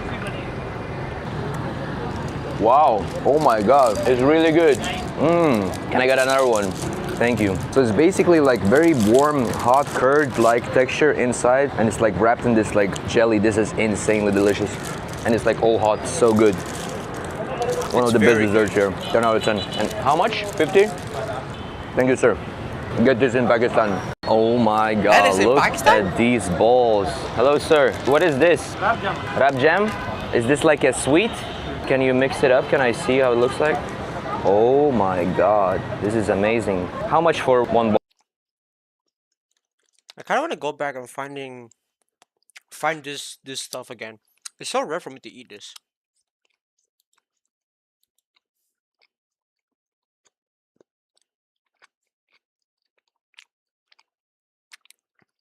Because I keep saying like shit about I wanted to have it. It's one of my favorite things, but I rarely eat it.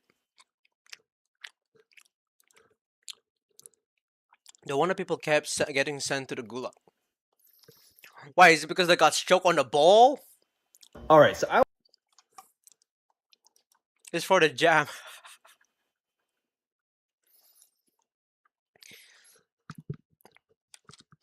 Motherfucker, shut the fuck up, dude. I wanted to know how much does it cost to make the viral mortadella sandwich using only Trader Joe's ingredients? I'm sure you guys have seen this sandwich all over the internet. Here's footage of them making my sandwich for your reference. Make a mental note of the size and portions. In my area, it costs $23. Now the first ingredient we need is pistachio butter, but Trader Joe's doesn't carry that, so we're gonna need to make our own. $8 for one bag. Guys, there we have it. Cutting board. Next, we're gonna take the focaccia bread. Gonna heat this up, be right back. Got my dull knife. Let's cut this up. Spread on the paste. Got the mortadella. And next, we're gonna add burrata. Close. Here we go. Overall ingredients cost $21.50. So not only is it cheaper, it's about twice the amount of sandwich as the restaurant, and it's about twice the amount of meat.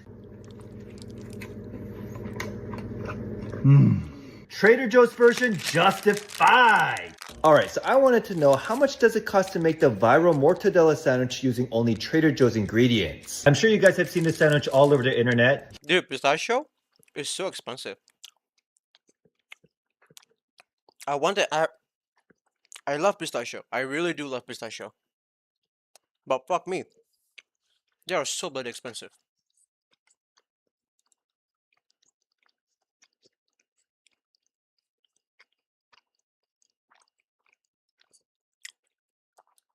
What the hell is this? Talented, I really looked up to them. But like, I'll be honest, I have no talent. My only talent is doing this. Is going outside and being random and being stupid and eating shit like this. So yeah, that is what we're gonna do now, okay?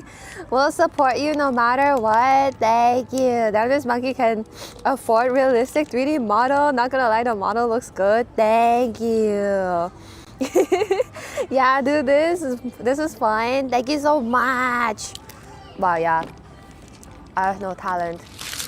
Okay, I'm gonna show you guys my last talent, okay? I cannot lick it. I cannot sensually lick this ice cream, okay? I feel like I'll be violating. I'll try it. I'm gonna try my best to put it in my mouth, but like, goddamn, it's big. Your entire existence is already violating my piece because you look too That's good. a max I'll go, okay? My mouth is not that big. I can't eat this. It's not that nice, but genuinely, I cannot finish this. And for some reason, my hand is like trembling after eating this. Thank you for joining the membership. What? I show monkey, maybe. Just do it, don't do it. I can't do it, bro. My mouth is not big enough. Skill issue. I'm so lame. How does one get a bigger mouth? I literally cannot do this, bruh. If only my talent was having like a gigantic mouth instead of a really, really weird one. You know, today... That should not be something that you should be proud of to have. Why do you want to have a big ass mouth? No. Oh wait. But like sexual... I'm gonna like this. Ah! Idiot. At least I fucking liked it. You give me a little bit smaller time for me to actually enjoy. I want to sneeze so badly. Oh my god, no. This is really bad.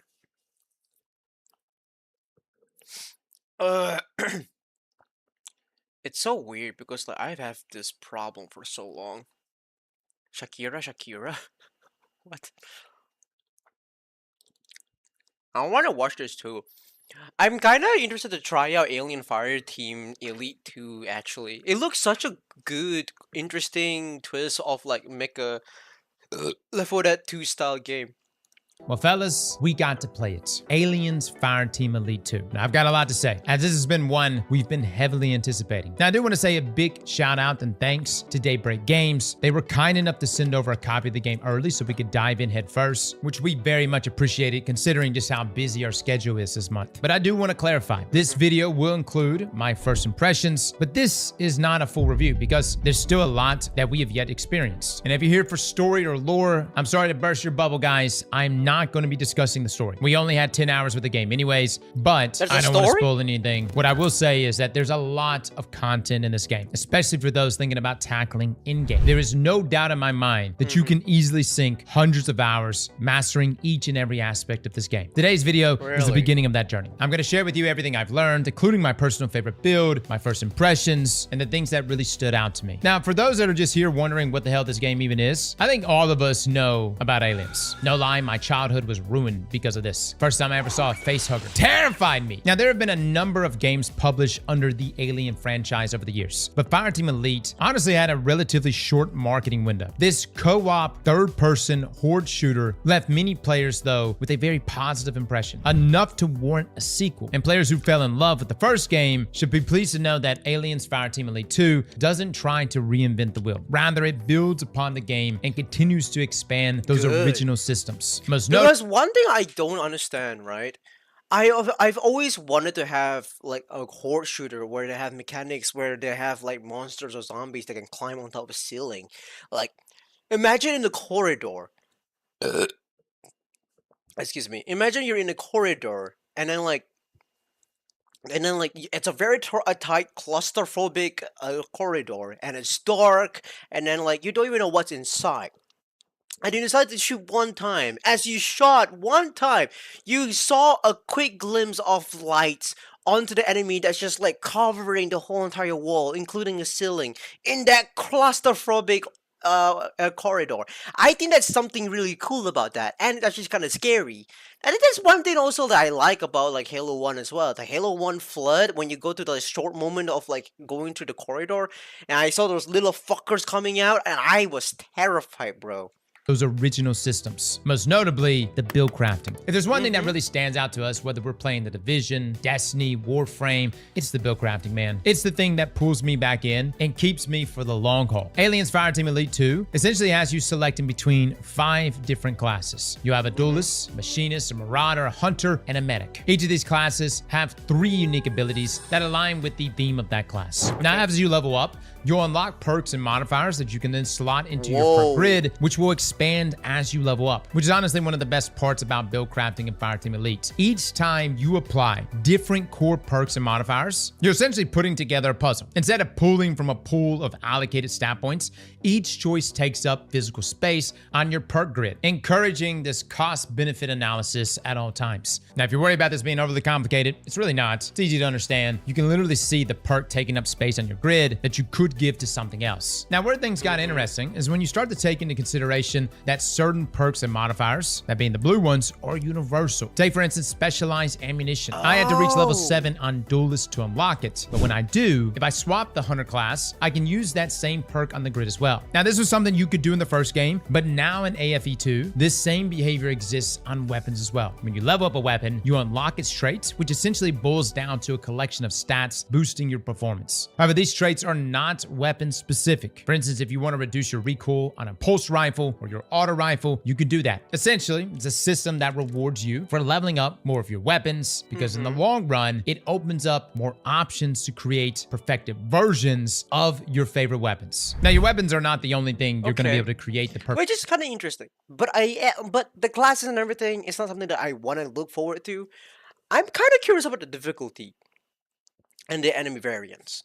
Version of, but more on that in a moment. There are 2 places that you're really going to be fighting out at, that being the campaign and the horde mode. Now, in the first Fireteam Elite, you could partner up with 2 friends, that being 3 in total, to take on the campaign, and upon a completion, your team would then unlock horde mode. Now, each of these game modes had multiple levels of difficulty, and the campaign also had something called challenge cards that were essentially mission modifiers used to increase or lower the difficulty depending on what effects were applied. Essentially, a Bane system. Now, this is the same for Aliens Fireteam Elite 2, but you can also partner up now with 3 friends, that being 4 in total, going from Trials of Osiris to Trials of the Nine. You see, I didn't have the luxury of playing with a team of 3. Instead, I was paired with 3 bots, which are actually kind of good. You got these 3 synthetic AIs, Alpha, Beta, and good old Gamma. They get the job done, and they essentially serve 3 purposes: deal damage, tank damage, revive, which will be necessary. Now, granted, they may sometimes completely mess up, but I do like that they offer these bots here to jump in with, as it's a super convenient for my solo players. Sandbox wise, I really don't know what's going to end up being the strongest, but from my personal experience, I found the most success with Machinist. I think his abilities are just very straightforward. You can place a turret that remains permanently fixed at a specific location. Definitely my kind of class. Without a doubt, that is definitely my kind of class. You can even summon a flying turret, that being a bodyguard that hovers around you for a short period of time. You also have a passive called dual targeting that increases your damage against enemies damaged by your abilities. To me, this is about as straightforward as it comes, guys. All you need to do is place the turret at the proper times in the proper locations. I'm not saying this is a warlock class, but if you've ever played Destiny and you drop Stacy turrets, you'll feel right at home. Now, not only does this turret deal damage, it also draws aggro. Kind of gives me like Remnant 2 vibes as well. Engineer was like my favorite class in that game. Now, I should really play Vermintide 2, actually. I really do want to check that one game out. By itself, it's not Wait, do I have Vermintide 2? I do! I fucking do. Wait, no, that's Vermintide 2. What about Darktide? I don't think I do. No, I don't have Warhammer Dark Tide. I think that it's Dark Tide, right? That's the name. Yep, 140k Dark Tide. I do want to have this game actually, except it is 129 ringgit.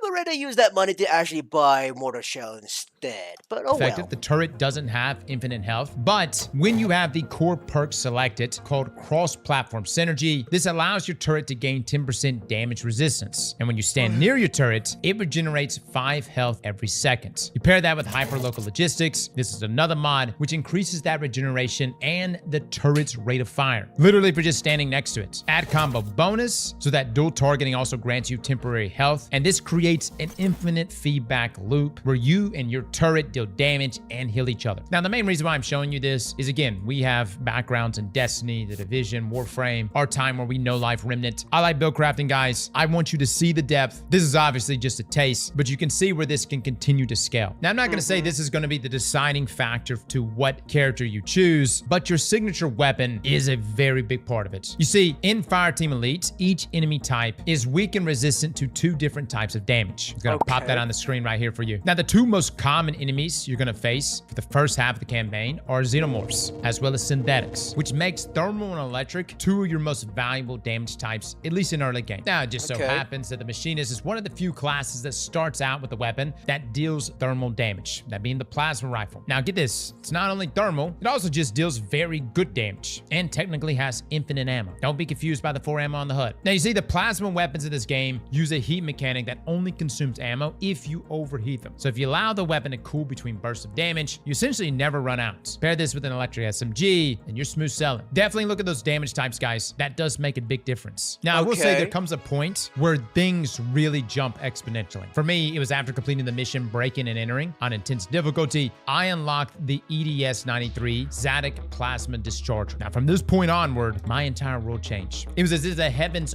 Yeah, I'm gonna stop you there over there. There's a little bit too much right now. A little bit too much for me to take in. Like a lot of stuff. Oh.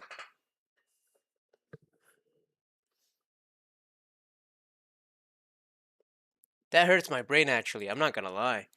I kinda really wanna try it. Is that Malaysia? Bitch, is she from Malaysia? Okay. Good luck trying that. Jetpack exists. Tarzan it out. This Putrajaya? Why are you showing me this? Like swing across this gigantic bridge. Oh my god. I've never been to this bridge actually before. I kind of want to go to this bridge for no reason, but I just never have to. She's gonna complain so much during Animagaki. Shut the fuck up, Ben! Shut the fuck up before I shove this whole ass drink up your fucking ass, bruh. That's a lot of fucking. That's a lot. That's a lot to take in, bro. Why am I doing this? Okay. Alright. I do want to stop watching videos right now. I want to actually go back to Steam right now and I actually want to check out a couple of things. And I want to discuss with you guys if you are okay with like some of the scheduling. Because, on 26th of August, this 26th at 1 AM, we'll be having a live stream.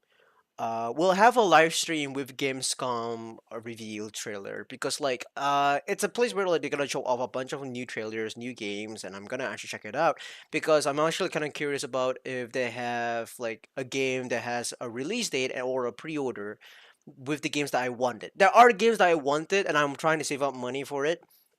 Between buying Mortal Shell 2, Phantom Blade Zero, or probably Tides of Annihilation. I don't know if I want to actually put my money into Tides of Annihilation, but I want to see how much they're worth, and I want to see how much I can even actually like try to save up money as much as possible with this bunch of with a bunch of like games I have that I want to buy.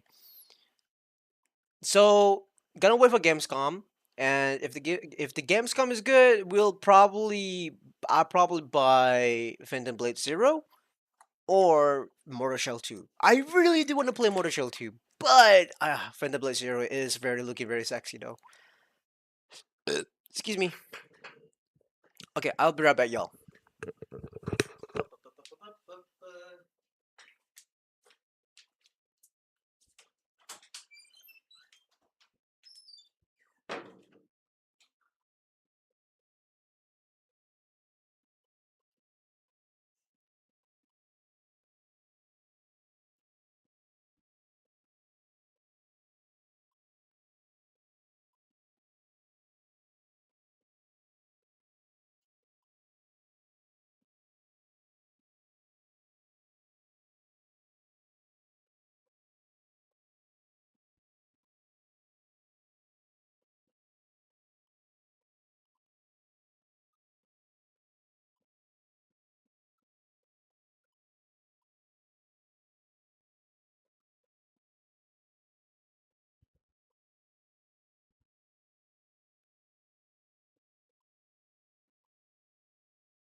I am back.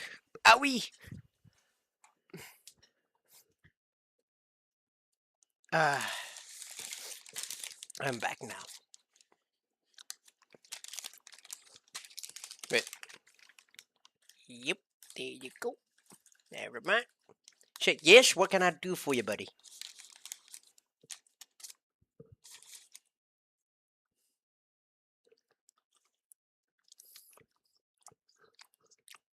Watch that with you?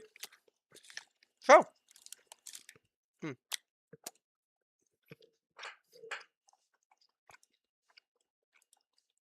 Watch this. Oh, wait. It's Donkey Bird. Okay. Donkey Bird somehow makes the acting in the room even better. The room? You mean that room? Interesting. Something epic? Oh, I'll show you. Oh, the something voice changer. Epic. I know this one's short too. I know this one's short. I did not hit her. It's not 30! true. It's bullshit. I did not hit her. I did not. Oh, hi, Mark. I thought it was one line. I thought. What do you mean? The full scene. I did not hit her. It's not true. It's bullshit. I did not hit her. I did not. Not. Oh, hi, Mike. I did not hit her. It's simple. I did not hit her. It's not true. It's bullshit. I did not hit her. I did not. Oh, hi, Mark. It's not that hard. Dude, maybe I should go for acting class. Maybe I should go for that. Her. It's not true. It's bullshit. I did not hit her. I did not. Oh, hi, Mark.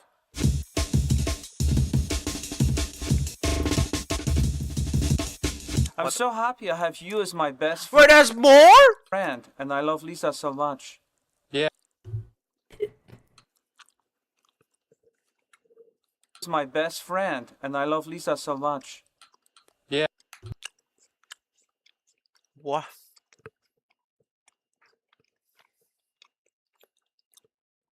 I haven't watched the movie, but these lines are so weird for me. Okay, guys. I hope it doesn't sound too stupid. I hope, okay. I don't know if I can capture the essence of the room, guys. I might have been channeling a little bit of Eric Cartman. I just realized that while I did that. Okay, it might sound a little like Eric Cartman. Who? Cartman? Just a little bit. I want to see that shit. Don't worry, in our queen we trust. Just a little bit, guys. You think girls like to cheat like guys do? You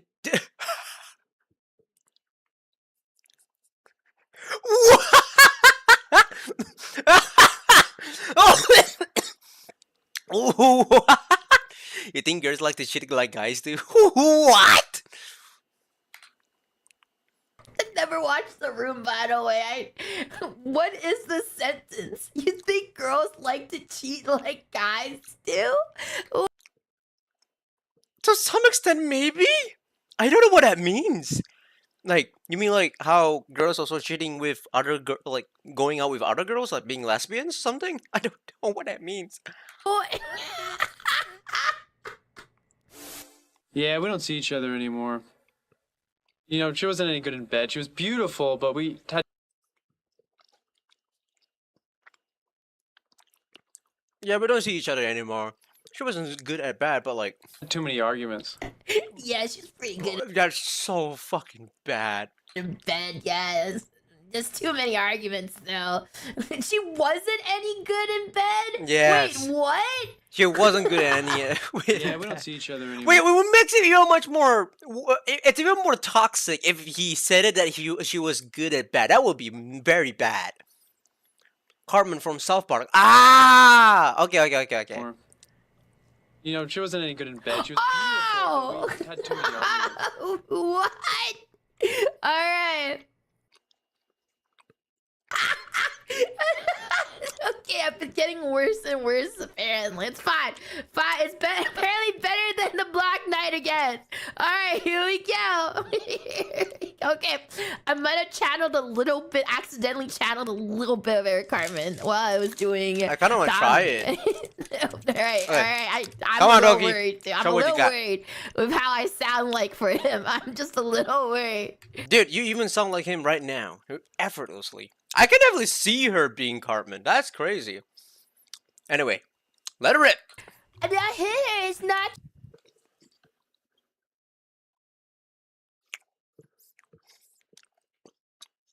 Are you drunk? What was that? What was that intro? I did not hit her. That is the most gayest act I have ever seen. It sounded like you're kinda gay, but given the situation, yeah. How I sound like for him. I'm just a little worried. And I hit her. It's not true. It's bullshit. I did not hit her. I can't. I'm not gonna be able to watch this with a straight face. I did not. Oh, hi, Mark. Oh, hey, Son of Batman. John, what's up? I have a problem with Lisa. She says I hit her. What? Well, did you? No, it's not true. Don't even ask. What's new with you? Well, I'm just sitting up here thinking, you know? I got a question for you. Yeah. You think girls like to cheat like guys do? Well,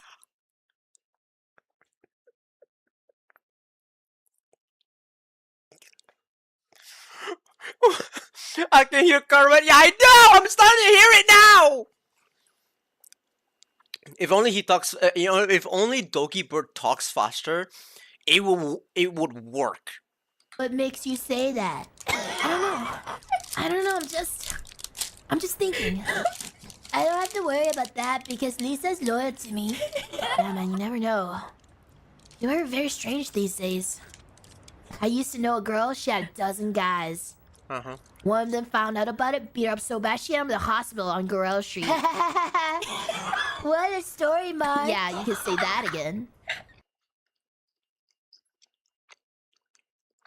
I've never watched the movie, but holy shit, that was really bad. I'm so happy I have you as my best friend. And I love Lisa so much. Yeah, man. Yeah, you're very lucky. Well, maybe you should have a girl, Mark. Yeah. Yeah, maybe you're right. Maybe I have one already. I don't know yet. Well, what happened? Remember Betty? That's her name? Betty? Yeah. Yeah, we don't see each other anymore. You know, she wasn't good in bed. She was beautiful, but we had way too many arguments. That's too bad. My Lisa's great when I can get it. Bro, this guy has been flexing my Lisa. His Lisa for so much, bro. What the hell? Oh, man. I just can't figure out women. Sometimes they're just too smart. Sometimes they're just flat stupid. Other times they're just evil. It seems to me like you're the expert, Mark. No, definitely not an expert, Jack.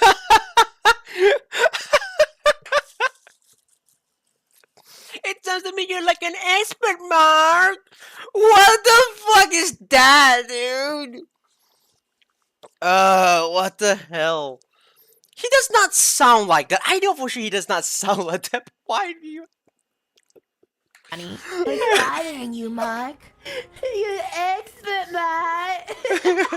Nothing, man. Do you have some secret? Why don't you talk? Come on. It, dude. Is there some secret? No, tell me. Come forget on. it. Talk to you later. I'm so confused. Mark. So fucking high in me. Hey, when Trey Parker gets too old, Excuse me. ring me up.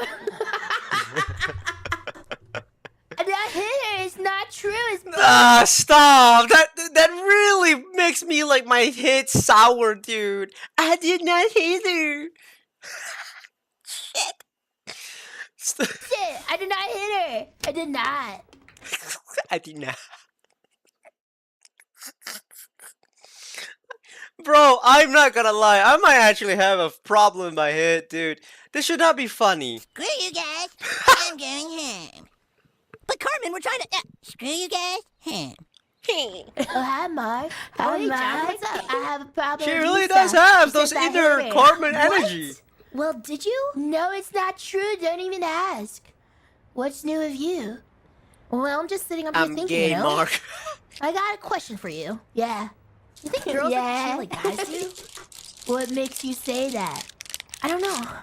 I don't know. I'm just thinking. I don't have to worry about that because Lisa's loyal to me. Yeah, man, you never know. But I'm also still gay, Mark. You are very strange these days. I used to know a girl. She had a dozen guys. Gotcha. One of them found out about it, beat her up so bad she ended up in the hospital. 4-year-old guy. Oh, that was not a good goal. Oh. Oh. One more time.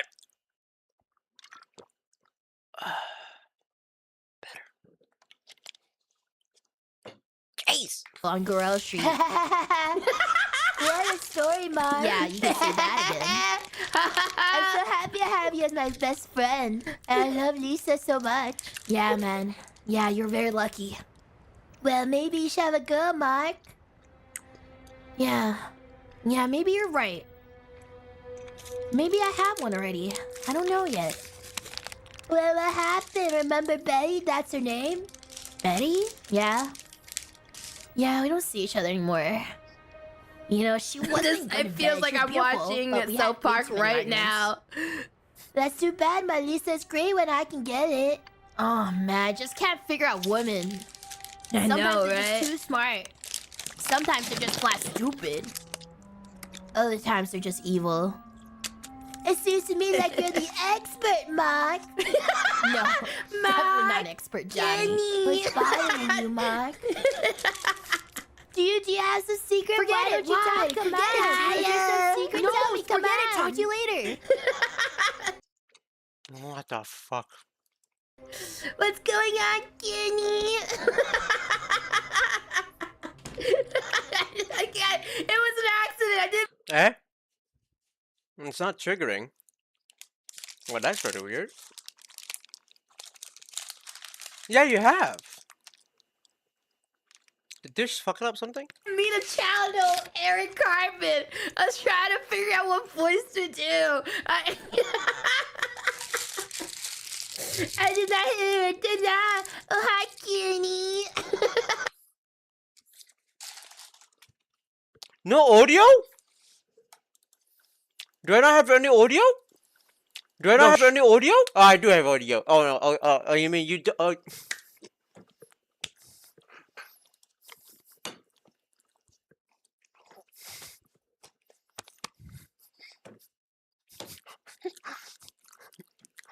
Fuck off! I got paranoid, dude.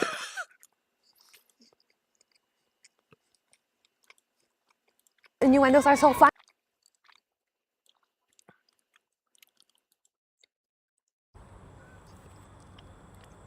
She stream in real life for 1 hour? Sounds so wrong. I just finished watching the video. I think I watched too much South Park, guys. You did. I think I watched too much. Oh my god.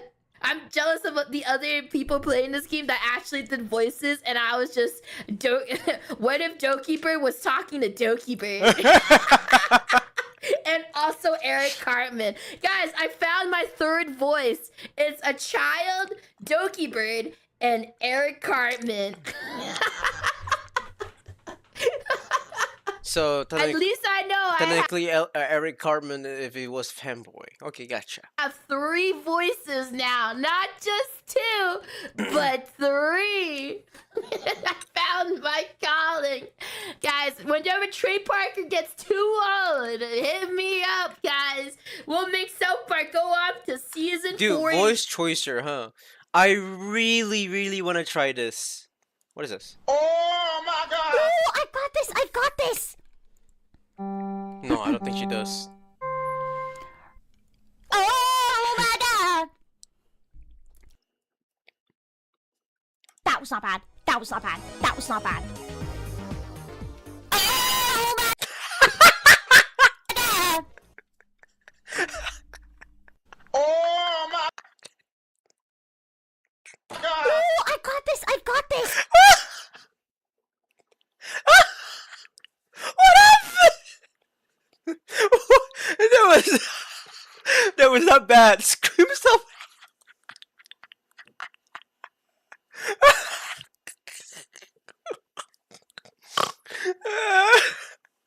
Squid. Hi, Gore. Welcome to the stream. How you doing? Squid will be performing his version of Solitude E minor. Just breathing in. Yeah, much. E minor. All right, yeah. I hope there's no picture of Jeffrey Epstein out of nowhere. Why is it so long? I'm not gonna be able to watch this. The choice of voicer. I really want to get this. No, I am not watching actual speed voice choicer. No, I saw one moment of him doing it with the fucking Tinkmar thing. It was so bad. He even moaned in it. I hated it. Ugh, brother. Get that shit away from me, bro. Excuse me. Plum purple. Woo.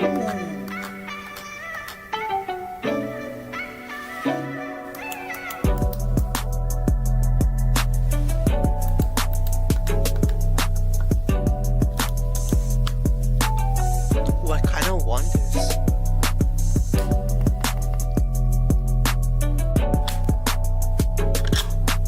overlap, but damn! How much does it cost? Gameser G7 Pro, right? I got someone to play my Minecraft mod on stream. Oh shit! Nice. How is it? Is it still playing? No more doggy bird, so I'm gonna get my stream streak and leave. Get your ass out of here! You don't need a stream streak. Nobody is gonna do something about your game stream streak here, man. Get your ass out of here. You got nothing else to say? It's okay. Okay, how much does it cost? Gameser G7. Oh, so this is the one that I saw. Oh, you son of a bitch. That is so expensive. There's Dragon's Dogma 2. Oh, 320? Bro, the Dragon's Dogma 2 controller looks so good though. Look at that. That looks pretty good actually. Wu-Chang is also nice. But I do like this one. Why is it more expensive than Dragon Dogma 2? What the fuck? He play when I'm sleeping, so he got started. Like, ask me, I don't reply. Why you didn't reply? For why is it so expensive? Oh my god! What this one? There's a lot more choices here. There's an MLab collaboration. Whoa, whoa, whoa, whoa, whoa, whoa, whoa! The Neo tree. Whoa, I want to see this. Yo, the Neo tree looks sick. I love the button. That looks good, actually, if you ask me. Because I was sleeping, bruh. Neo tree. The blue one. How much does it cost? Not bad. But I don't see the purple one. I don't see the purple one at all.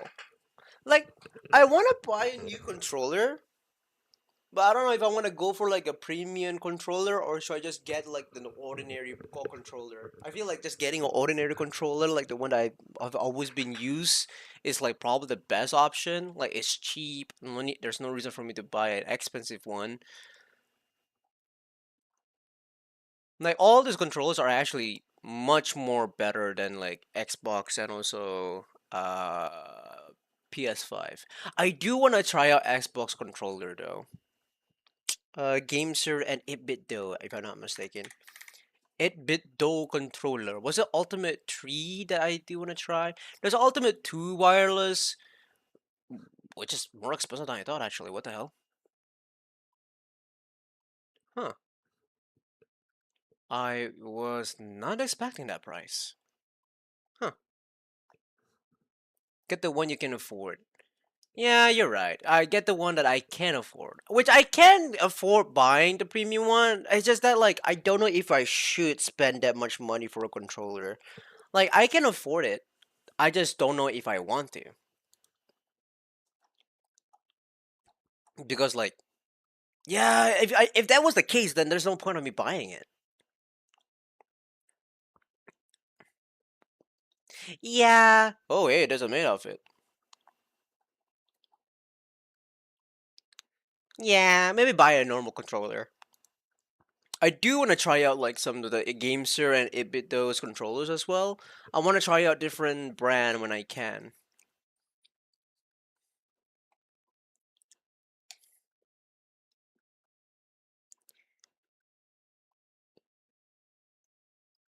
Oh wow, my head is actually killing me right now.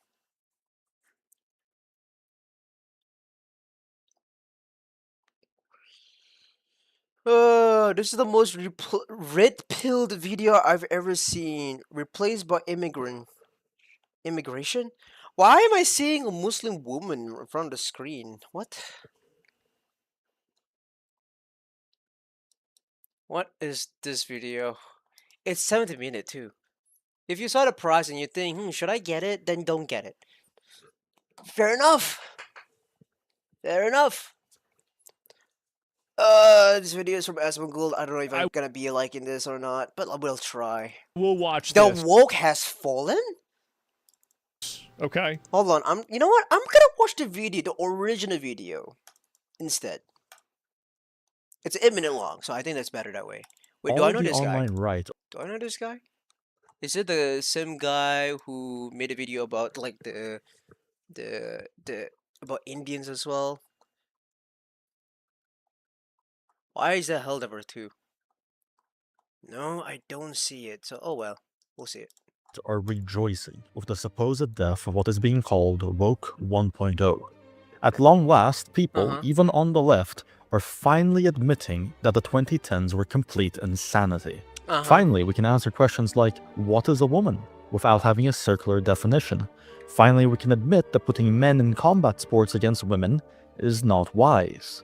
Men are now allowed to part their legs when they sit down, free from judgment. No more Zer Zem pronouns. No more drag queen story hours. What? We have the entire right celebrating. We have the left playfully reflecting on their past convictions.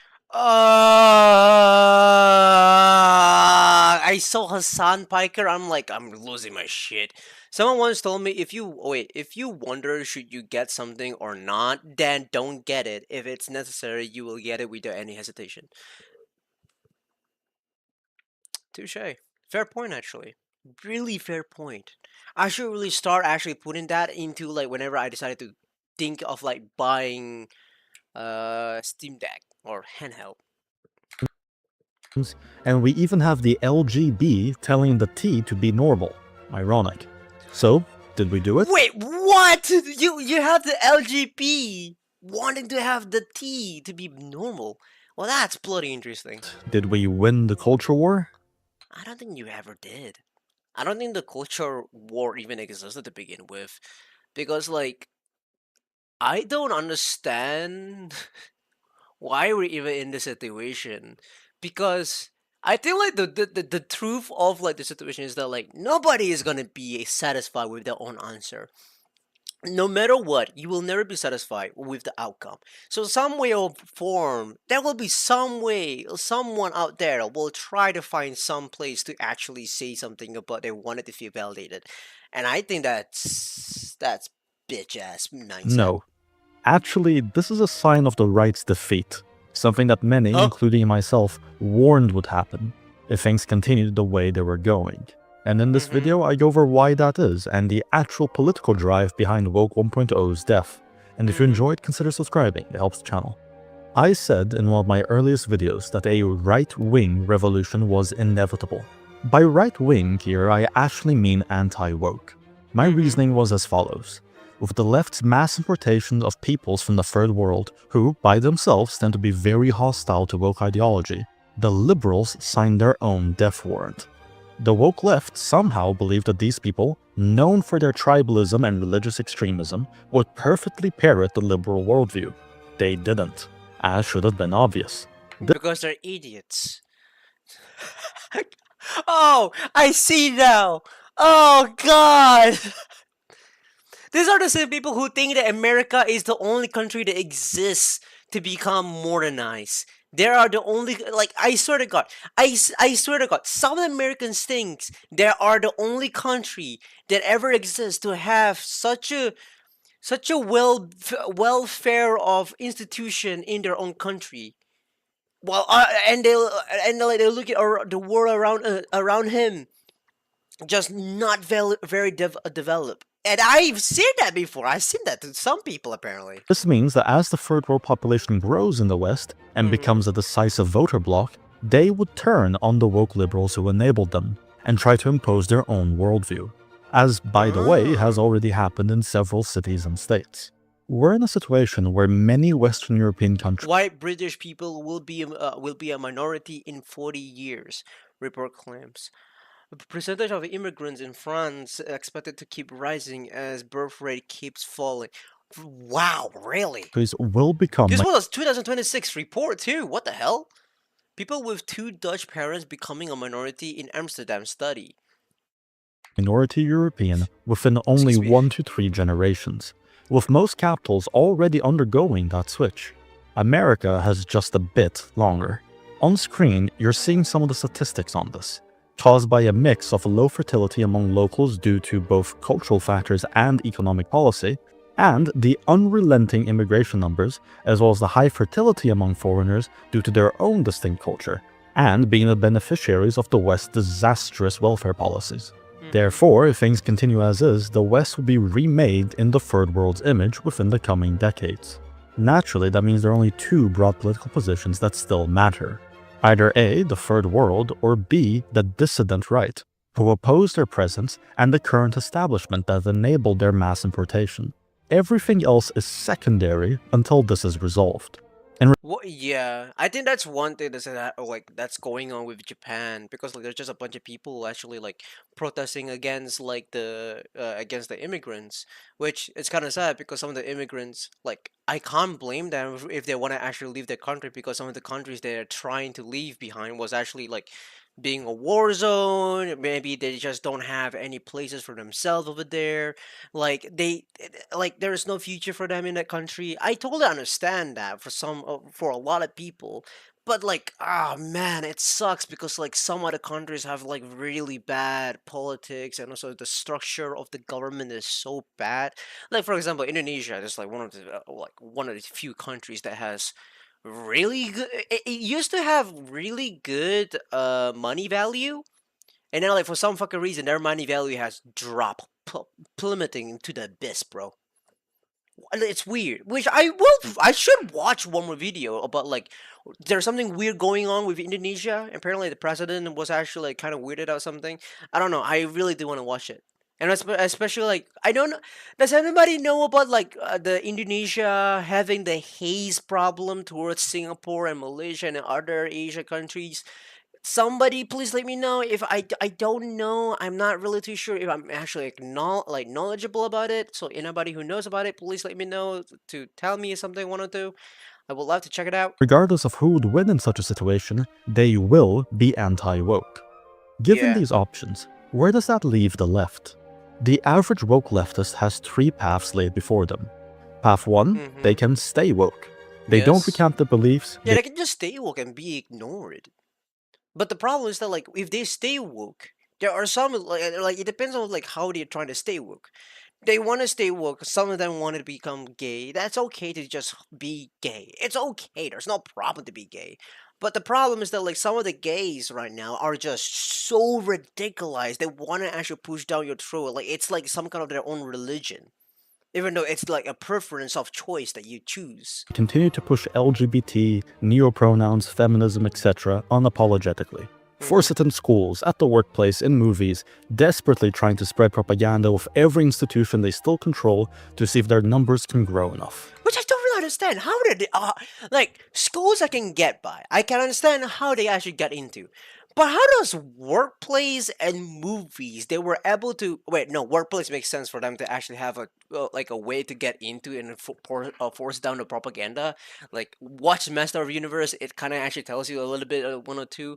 But like, the movies, I don't really know. I don't know how. Like, look at the Star Wars movie, the new trilogy movie sucks ass because the wokeness is actually there. And then like, I don't know, like the new movie, like The End of Oak Street, is another woke movie. I will like I have to say, because the critical drinker did say something about one or two things that got me convinced. And then like Wonder Woman is another movie, and then like She-Hulk. It's weird because like how are they able to actually do it in this kind of era and just like manage to get past through all of this stupid propaganda shit under everyone's noses? Like Disney, well, Disney actually let that happen. Like maybe Warner Brothers, Netflix, or something, that kind of shit. You know. Another one that actually comes to my mind was,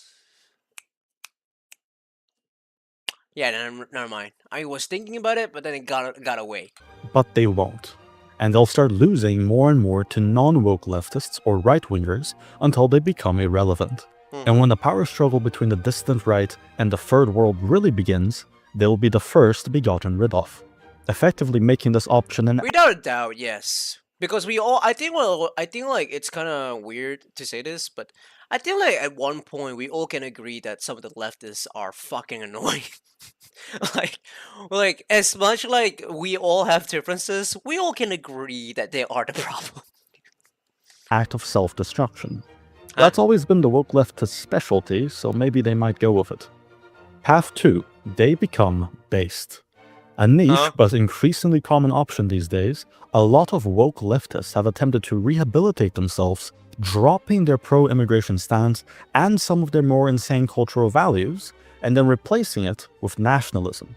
The combination of their economic policies with their newfound nationalism makes them oddly and perhaps deliberately similar to certain 20th century ideologies. It's rare because so much of leftist programming is about abhorring those certain 20th century ideologies, but it does happen. Generally, these people are treated by the dissident right with suspicion, but they can't afford to be picky with their allies. So the dissident right tolerates these based leftists, despite many believing that socialist policies are still innately subversive. Is it gonna happen? Like he said, it really rarely happen, but yeah, yeah. Which I really do wish that this kind of outcome would happen in Japan, personally. Hi, Shek, I'll be lurking. Have fun lurking, Miss Cheetah, darling, okay? Take care of yourself, and I do hope you're doing a very wonderful time, okay? Nationalism, however, remains non-negotiable. The moment one of these rehabilitated leftists starts advocating for something that sounds like civic nationalism, that is the belief that a nation is defined not by its people, but rather by the state bureaucracy, they're politically exiled. Path 3. They become a woke 2. So in any ways, form is that if they work together and try to actually have peace, they don't have choice to actually have to work. Like even if they stay silent and they try to accept things for however they are still gonna get stepped on by a bunch of people very easily, because no matter how they do it, or they're trying to say something, one or two things, they're gonna actually get pissed. They gotta get at another group, which the majority of that much more bigger percentage of the group, to actually get easily overthrown in terms of power. So yeah, I understand what he meant. 2.0. Woke 2.0 is a term coined in recent statements by high-profile leftist politicians, and it's being marketed as a less insane version of wokeness that puts less emphasis on cultural causes like the LGBT, while maintaining the same economic policy and pro-immigration stance. Oh wait, what? I did not know that. So it's a what is the words for it? It's a woke bribing. So it's a woke bribing in a sense of form? That's what? Huh. That's the main difference between the previous option and this one. The previous option is loyal to their own nation and wants to bring about their supposed socialist utopia for their own people, recognizing that unlimited immigration makes the welfare state unsustainable. Meanwhile, this option is still globalist. Effectively, it's attempting to signal to the Third World faction that the left are their allies and that they're willing to abandon the positions that the Third World doesn't like. When people saw leftists admitting the death of Woke 1.0 and calling it crazy, they thought that the right won the culture war. That is false. The Third World won the culture war, not the right. Yep. And what does the Third World faction actually want? It's varied because they're not homogenous, but they have enough aligned interests to be considered one political bloc for the time being. They want more immigration to continue so that they can continue to bring over their communities. Yep. They want more state welfare for them, more public housing, more gifts from the national treasury. After all, it's not their money they're taking to pay for these amenities, it's the locals' taxes. Their own tax contribution is often net negative. The Third World also wants to be able to enforce their own rules in their communities, free from outside interference. Which is why Which is kind of sad. Yeah, that's actually also happening as well to some of the people who were complaining about, like, whenever they move to another country, you're supposed to actually follow the country's rules. But it's annoying because like you're thinking about like how there's all these people coming in with a huge number of immigration, and then like the government decided to say like, when the hell do we have all these people? And now like they have to be forcing their own hands to change shit up in their own country to make it right for them. If not, they're gonna have more chaos, which is kind of annoying. I know for sure. I know what Asmongold is going to say for this, but I assume for the worse. Leftist politicians placate them by having two-tiered law enforcement and judges that are significantly more lenient with them than the locals. They want to see more of their own in positions of power and authority. And lastly, they don't want to see LGBT flags or pride parades or anything of that sort, which is why leftist politicians have been so keen on no longer bringing that stuff up. The modern-day leftist campaign strategy for any place that has a large immigrant population is to simply put a foreigner from their ethnicity as the candidate. Zora Mandani. Oh, that's a bit sad because Zora Mandani actually looks like he's doing like a pretty good job of like as a president in New York, but like I don't know, man. Okay, I'm gonna go play a game. Okay, you have fun. And just promise all sorts of free stuff paid for by the taxpayer. That way, they get the left-wing vote and the immigrant vote, which is usually able to win any urban election. Interesting. Interesting. Because like it also easy like another sense of like trying to say this is that like I know for sure like if this happens like for real, it even got like the people who actually live in the same exact land, like the like the Americans, like the real white people, like will probably look at this. Some of them will be very empathetic and say like, oh shit, they aren't too bad after all. And I think that's the only one way for them to actually like get easy access. I can feel like there's a lot of possibilities. That's kind of crazy. Water, I got you. Got it. And all it costs them is having to not bring up the principles they've been championing for half a century. But understand, for many, this was the plan all along. The leftist leaders knew this would happen when they imported the Third World. I find the alternative hard to believe, that some of the most powerful people on the planet were completely ignorant and blindsided by the Third World's values. In truth, there was no culture war in the 2010s.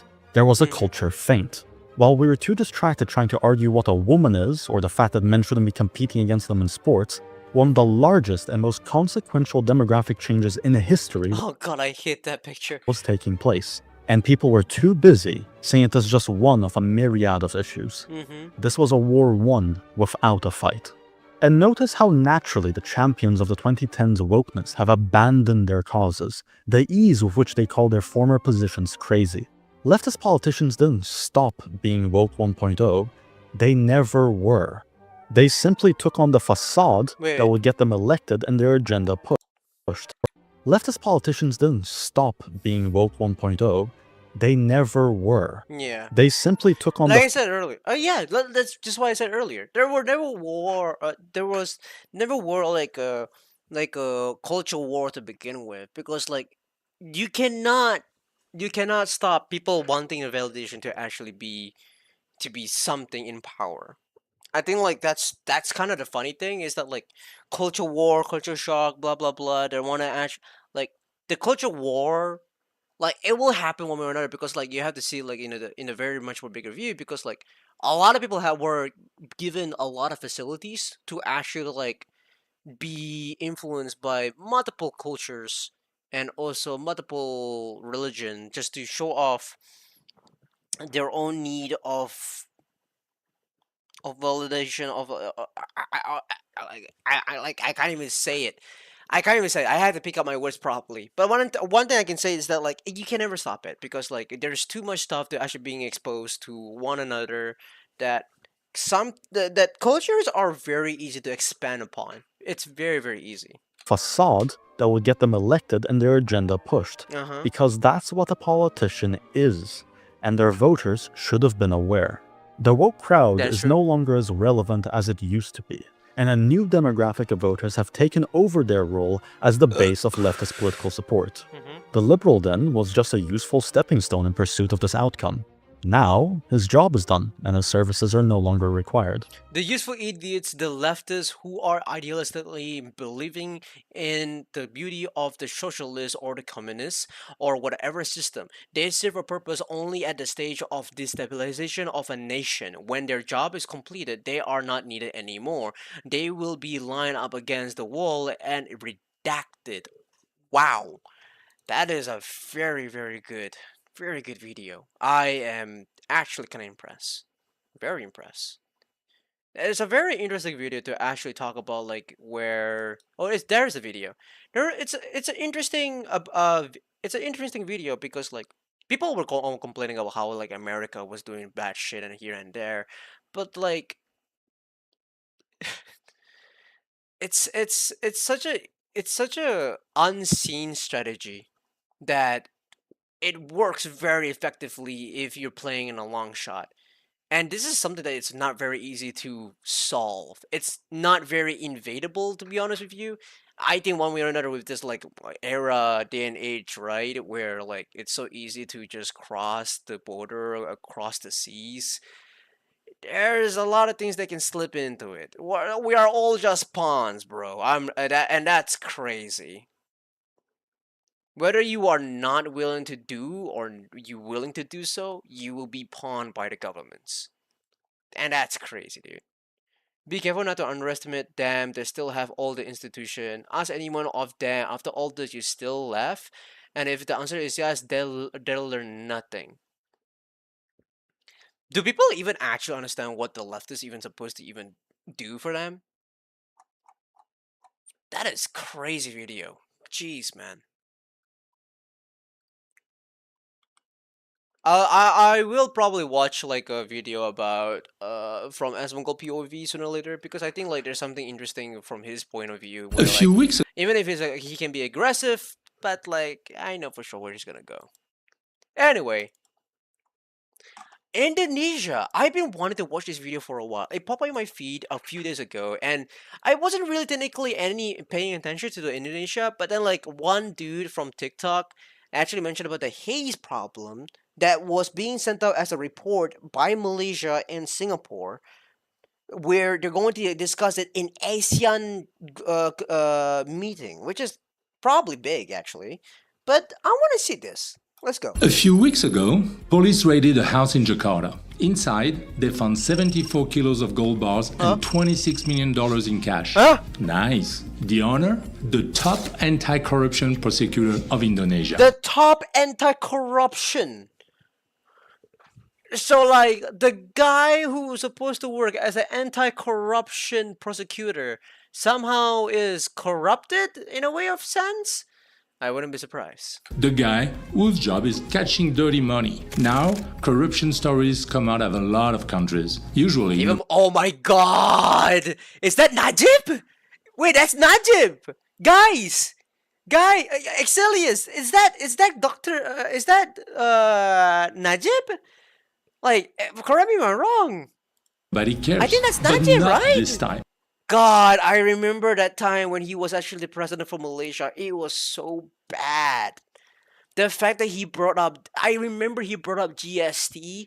People, everyone I know, do not like GST. They hated that shit. 6% to increase the payment that you pay for. Sucks ass. It's annoying because, like, if I'm not mistaken, correct me if I'm wrong. He got all those extra money, and he didn't even use those extra money to pay off the debt that the country has owed to the other countries. Instead, he used those money to run away, right? I could be wrong, but the Najib was really bad. It was really fucking bad. Stories come out of a lot of countries. Usually, nobody cares. But not this time.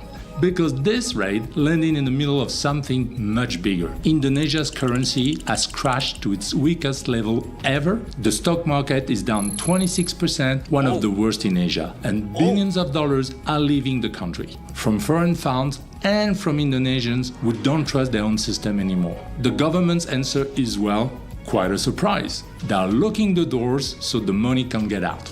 In this video, I'll show you what's really happening in Indonesia and why the people who know this country the best are the ones panicking the most. My name is Bertrand. I've been doing business in Asia for 26 years. I'm not guessing how things work here, I deal with them every week. That's why I created this channel, to share my perspective from the inside. If that's useful to you, subscribe.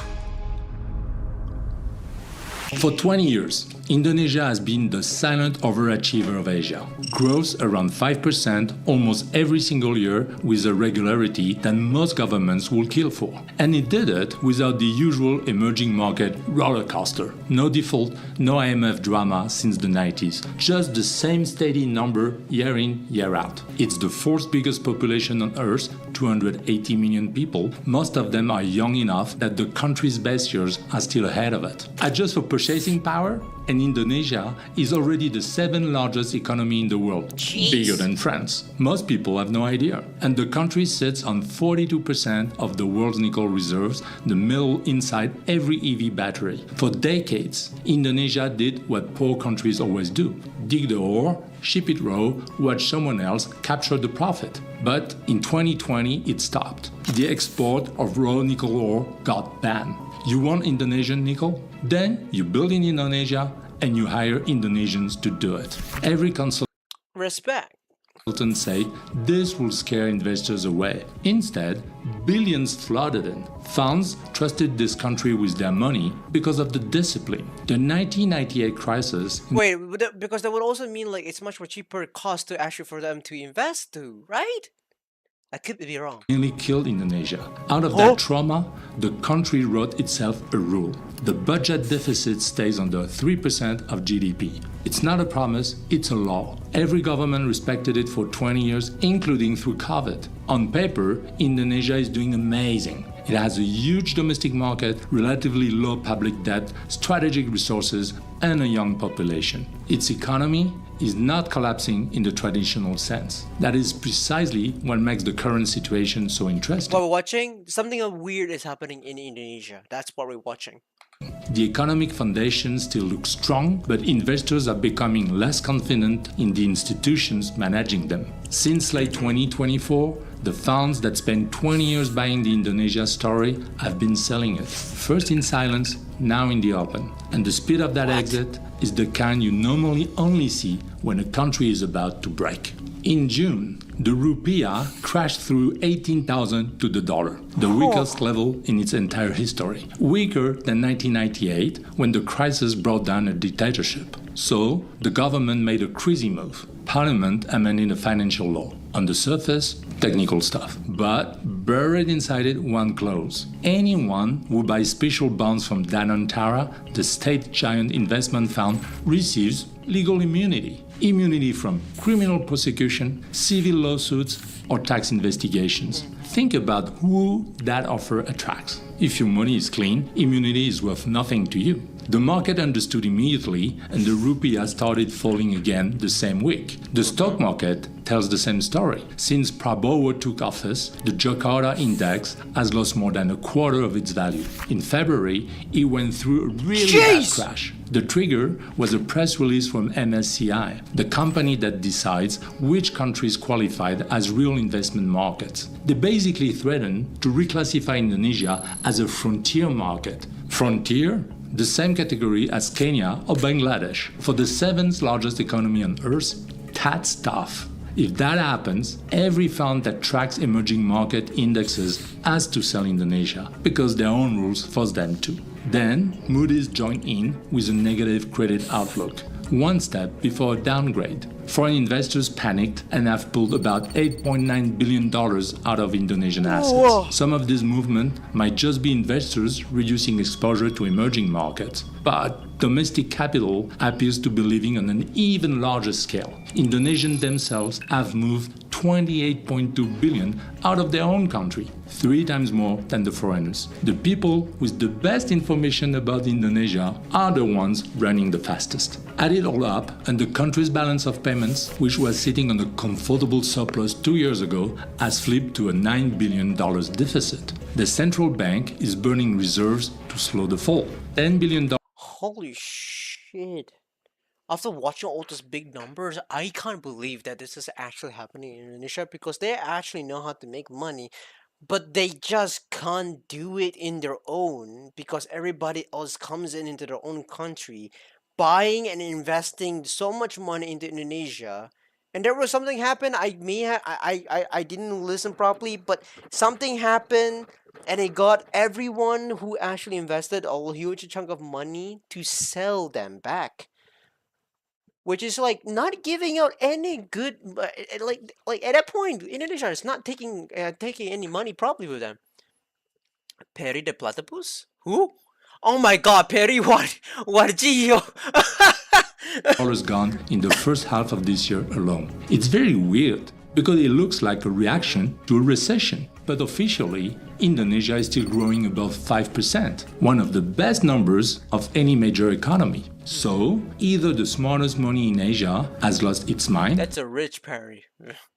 We'll see. or it knows something about that 5% that you don't. Let me explain. Indonesia is a giant commodity exporter: coal, palm oil, and of course nickel. When world prices for those swing, the economy should swing with them. That's how it works everywhere. Yet, Indonesia's official growth prints 5% every quarter. Boom years, crisis years, oil shock, trade war, always 5%. An economy that never has a bad quarter is strange. At some point, you stop admiring it and start checking what's wrong. Local economists did exactly that. Last year, a group of them requested a private meeting with the finance ministry to ask how exactly the numbers were being produced. Then came the first quarter of this year. The government announced 5.6% growth, a 3-year high, right in the middle of a currency collapse. Dig into that release, and you find that... Dude, can you just imagine they were actually just lying with the numbers so that they can actually just keep on having people coming into the investment,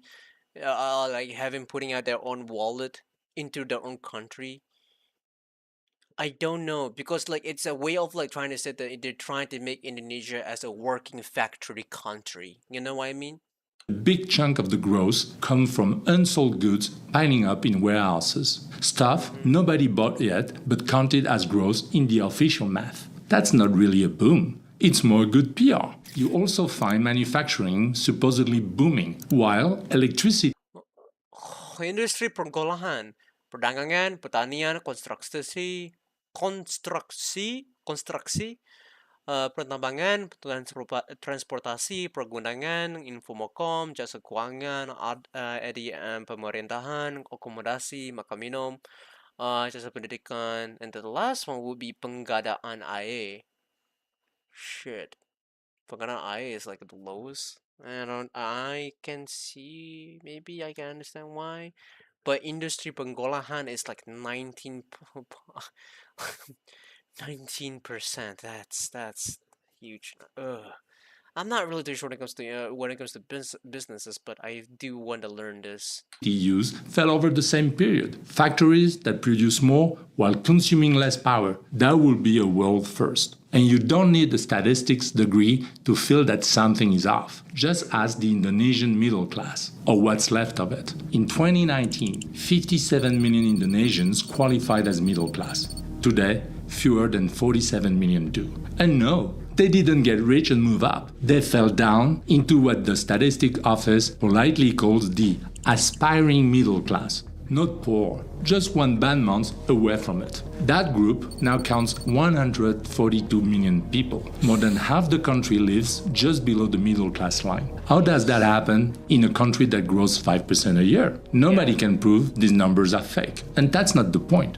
They might not even be. And yes, I know the stock market has recovered a bit since the fall, but the point is that the people managing billions have stopped believing in the figures. And once markets stop believing your data, they price you like a country with something to hide, especially when they look at who's holding the wheel. Prabowo came to power promising 8% growth. His signature project is a giant free meal program for 80 million school children and pregnant women. The single program now it's around 10% of the entire state budget. The idea itself is not irrational. Better childhood nutrition can improve health and long-term productivity, and Indonesia still faces serious problems with malnutrition. The concern is the scale and speed of the rollout. A useful social program can still become a fiscal and administrative risk if the government expands it faster than it can supervise or finance it. Then, war broke out in Iran. Oil jumped above $90. Indonesia imports most of its oil and subsidizes fuel at the pump. So, They watched both bills explode at once. Remember the sacred 3% deficit rule from earlier? The finance ministry ran the numbers. At these oil prices, the deficit blows through it. A disciplined government will cut something. Oh shit, that's a lot. I know. Fuck.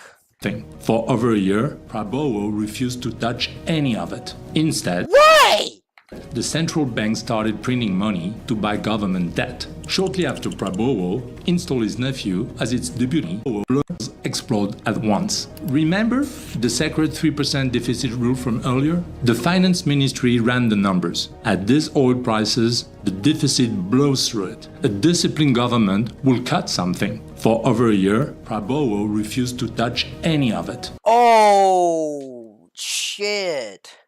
So there was something going on. The deficit that you were trying to actually maintain was 3%, but it went over 3%.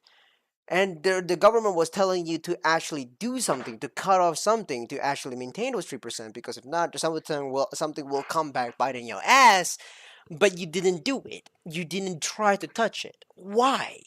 Instead, the central bank started printing money to buy government debt. Shortly after Prabowo installed his nephew as its deputy governor. The country's billionaires were strong-armed into buying so-called patriot bonds. They fired the respected finance ministry who built Indonesia's credibility. Patriot bonds. They fired the respected finance ministry who built Indonesia's credibility over a decade. And the corruption, you already know about the gold bars. What you don't know is where the latest scandal landed. Inside the free meals program itself. In June, the head of the agency running it was detained for allegedly selling procurement rights to supply kitchens. Faced with that, a government has two options: rebuild trust or stop the money from leaving. So oh my god, no! I knew it was too good to be true!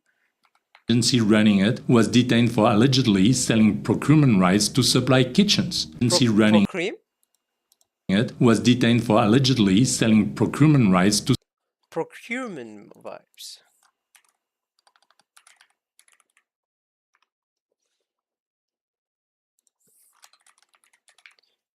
Wait. Progressive right define a legal and a policy framework that governs how government entities acquire goods and services, ensuring fairness, transparency, and accountability for both agency and suppliers. Wait, what?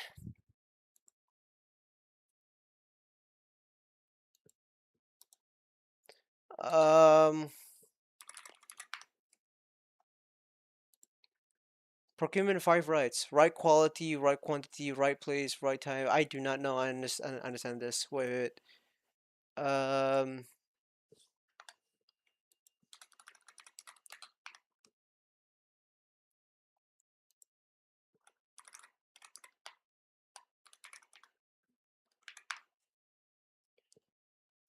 Seven procurement rights explain. The 5 rights of procurement are essential for ensuring that goods and services are acquired effectively and efficiently. They are rights quality, ensuring the products or service meet the required standard and specification. Right quantity, achieving a balance between demand and supply to avoid excess or shortages. Okay, right place, ensuring that the products and services are delivered the right location. Aligning or right time, aligning delivery schedules with production needs and other operational requirements. And the last one will be the right price, sourcing goods and services at a cost-effective rate, considering market trends are and competitive bidding processes. These rights form the backbone of a robust procurement process, influencing profitability, operational efficiency, and overall reputation. By adhering to these rights, businesses can optimize their procurement practices, ensuring the correct quantity of supplies at the right time and maintaining the quality of output. So, what you're trying to say, someone somehow fuck one of this up and he got himself arrested. Oh, he's playing for dummies? For dummies. Is that a for dummies one? I want to see this. Procurement is like a heavy, savvy shopper for a business. Oh, I was reading that! You son of a bitch!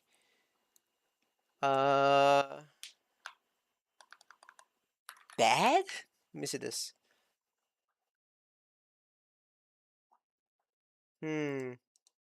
to supply kitchens. Faced with that, a government has two options: rebuild trust or stop the money from leaving. Indonesia picked the second one. Since early 2025, Indonesia Stop the money from leaving. That is something. That is very, yeah, that tells a lot, because of which one they prefer to have. They want to have money over trying to build trust. So like, you're technically speaking, these people are like Ubisoft developers instead of like trying to put themselves into good faith being like Steam developers. That is sick. has been closing its financial doors one by one. Watch the sequence. Door number one, the exporters. If you export commodities from Indonesia, the dollars you earn no longer belong entirely to you. You must park them in state-controlled bank for a minimum of 1 year with strict limits on what you can take out. The government's logic is simple. That's $80 billion in foreign currency it gets to keep inside the country. Door number two, everyone else. 9 months ago, an Indonesian business could buy up to $100,000 without providing paperwork. Today, that ceiling is $10,000, a 90% cut. Door number three, and this one shocked even people who thought they had seen everything. In May, Prabowo created a new state agency called DSI. Its job is simple: become the mandatory middleman for Indonesia's commodity exports. If you produce coal, palm oil, or certain nickel products in Indonesia, you can no longer sell them to the world yourself. You sell them to the state, and the state sells it for you. Of course, they touch the dollars first. Officially, it's about fighting tax avoidance. In practice, the state just took control of the country's biggest sources of foreign currency in the middle of a currency crisis. You do the math. Even the rating agencies can't figure out how this agency works. Moody's cited the lack of clarity around DSI as one of its main reasons for keeping Indonesia on negative watch. Now, bring this down to your level. Say you source from Indonesia, or you're eyeing it as your China alternative. Your supplier's cash is now locked in a state bank. His costs move with a currency that lost 14% in 18 months. None of that shows up in the GDP numbers. So where does it show up? In the payments. At Status, that's the part we see firsthand, and there's a pattern. When a country starts trapping money, the first people to react are the local suppliers. They start asking to be paid into accounts in Singapore or Hong Kong instead of locally. They push for bigger deposits up front. Your supplier isn't being difficult. He's protecting himself from his own banking system. So, if your Indonesian partners suddenly change how they want to get paid, that's the earliest warning about the country. Last week, Parliament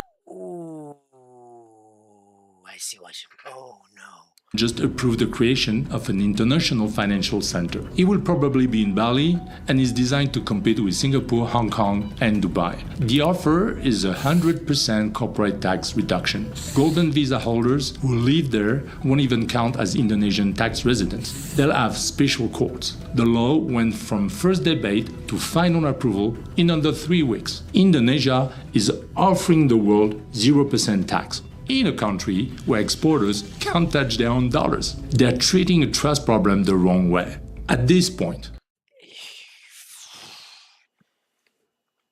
it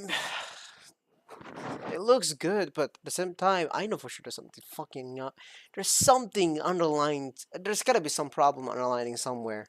it will be easy to write Indonesia off. That will also be a mistake. None of the problems we have discussed erases the country's qualities, and some investors believe the sell-off is exaggerated. In July, while everyone was busy writing obituaries, the Jakarta index climbed more than 10%. Alan Gray, an investment fund known for buying exactly what everyone hates, just made its first Indonesian investment ever. And foreign direct investment hit a record in the second quarter, up 27% in a year. Even the rating agencies disagree with each other. While Moody's wave a red flag, S&P just reconfirmed Indonesia's investment grade with a stable outlook. So, which side is right? The buyers or the sellers? Maybe both, actually. They're just not making the same bet. The buyers are betting that the assets are too cheap for a country this size. The sellers are betting that the rules will keep changing under their feet. Now, everybody is looking at the next move the government will pull out.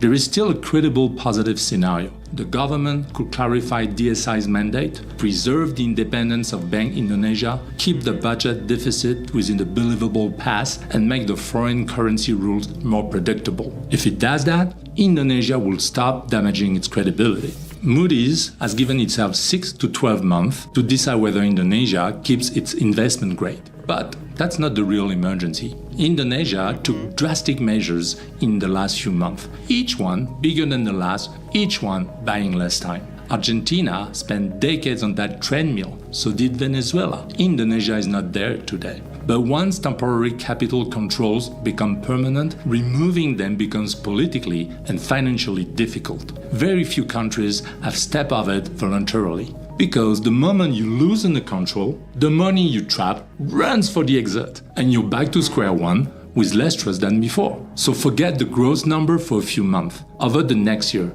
watch one thing: the doors. If Jakarta starts reopening them, this becomes a rough patch in a great story. If the doors keep multiplying, you'll know which way this is going long before any official admits it. If this video helped you see Asia more clearly, subscribe. And if you do business with Indonesia, or you're watching this from Jakarta and the picture on the ground looks different, tell me in the comments. I read them all. See you in the next video.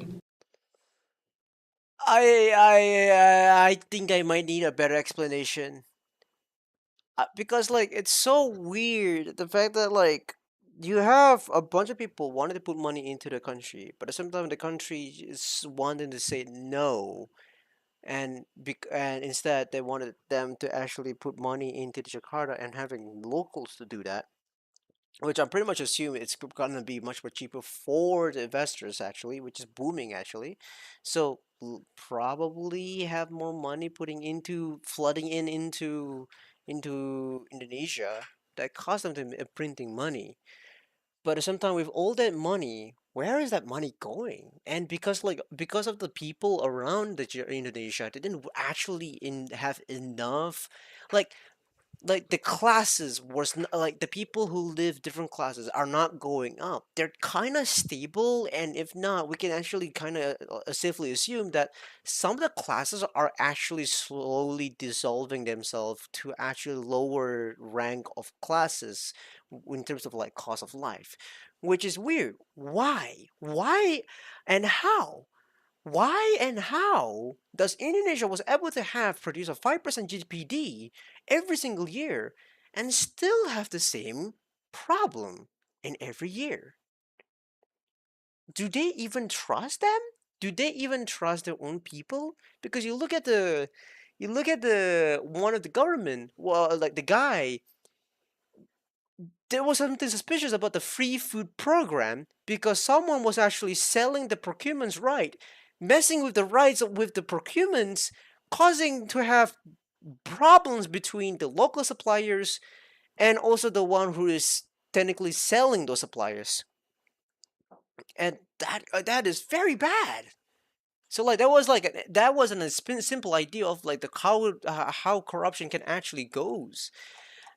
I'm not seeing very well right now, but like I will probably have to check it out sooner or later by myself. It's a whole lot of complicated stuff. Yeah, exactly. Which, like you said in the title, it was something weird is happening because something is not right. Because you have people who live in Indonesia, people who live in Indonesia, not having ability to have a welfare enough of living to supply themselves with the cost of living, and then the value of their money of in terms of like compared to other countries are dropping drastically. Stock market is okay, but like again, something is fishy, something is weird.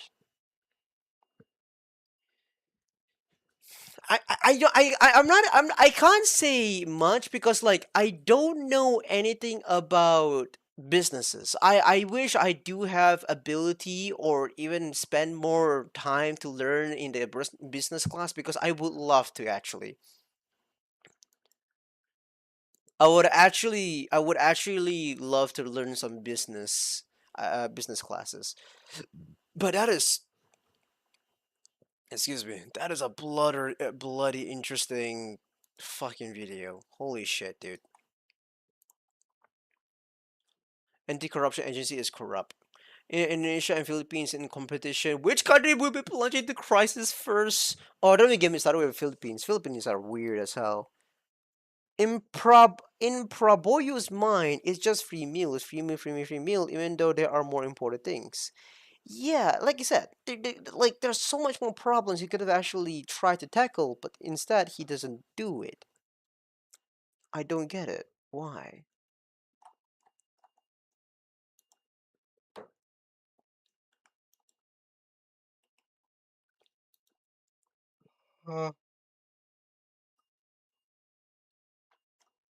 How to be responsibly racist? Well, that's bloody fucking interesting, ain't it? Huh. The fuck? It's only 11:18 p.m. You know what's the weird? What's weirder? Why don't the money donated to us instead? Because you're not living in Indonesia. Maybe that's why, Exilius. Oh, is 5,000 ringgit salary still enough to live in KL? Oh, this is an interesting video. I do want to check this one out. You want to know what's interesting? I went to KL like quite some times, and every time I go to KL, I will always go ride a Grab, and I will ask Grab how they live their life. Right? I always spend spend that time whenever I go to. It's actually great, actually. By the way, like interacting with some of the Grab drivers, they're all so good people.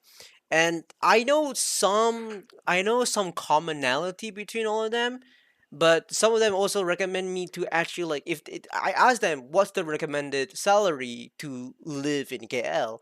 They said barely reaching to the point that like you're still struggling, but you're still barely living is like minimum 3,000 ringgit. 3,000 ringgit just to be safe, just a little bit living, but there's not a lot of extra money for coming in for you. I can definitely say that. God fucking damn it! That sounds so bad. 3,000 ringgit is bad. Do you think 5K salary in KL is enough? To be honest, from my point of view, I don't think so. The first girl says she doesn't think so. I don't know, but maybe 5,000 could be enough for me. Sounds so bad, brother. That's hell of a fucking bad. I know! I'm not trying to be exaggerated by it, but like I'm just trying to tell you. But also 5K. I'm just saying 5K saying it's not enough. I want to know what you guys doing with that 5K, dude. Macam saya cukup je kot. So far kalau untuk individu cukup je, tapi kalau dah berkahwin, itu tak cukup aku untuk Oh, yeah. I think once you marry, that would actually you need a lot more money to put into, especially with the kids and everything. Yeah, I can get that. I think it's not enough. Cukup kalau kita pandai berjimat. Family. He said that it's enough if you are actually clever how to spend your money. I think you can like 5,000 ringgit. It depends on where you are, because like I've heard like in KL, right, when you're trying to rent a room, right, this is just a room, by the way, not rent an apartment. When you rent a room, it costs 800 ringgit, approximately like around $200 a month. Just a room. Doesn't include the bill for the water, doesn't include the bill for the electricity. You don't even know what the transportation is gonna cost. Hell, the jams and the oils prices over there is also kind of crazy as well. It's crazy. Family, you guys rasa yang macam ada anak 2 orang ke 3 orang cukup ke RM5,000 kat KL ni? Tak cukup. Saya rasa tak cukup sebab KL ni bilik sewa pun 500, apatah lagi. Where do you find a 500? I've seen so many 800s. Rumah. So macam mahal jugalah dengan ada anak kan sekolah ke apa lagi. Macam expenses tu memang perlukan banyak. So 5,000 tak cukup lah. Sebab biasalah kalau I don't know. Like 5,000. Well, if you have a family, I can understand that. But if you're living alone, 5,000 is probably enough for you. ada anak ke, ada pendapatan perumahan ke. So macam 5,000 depends lah. She said that like if you have a child and you have like a house that you're actually living in, like 5,000 is technically not enough in KL, which totally understandable. Cukup ke tak cukup tu terpulang aku rasanya. Because the rental here is quite Oh, wait, I should really put the auto translate for you guys.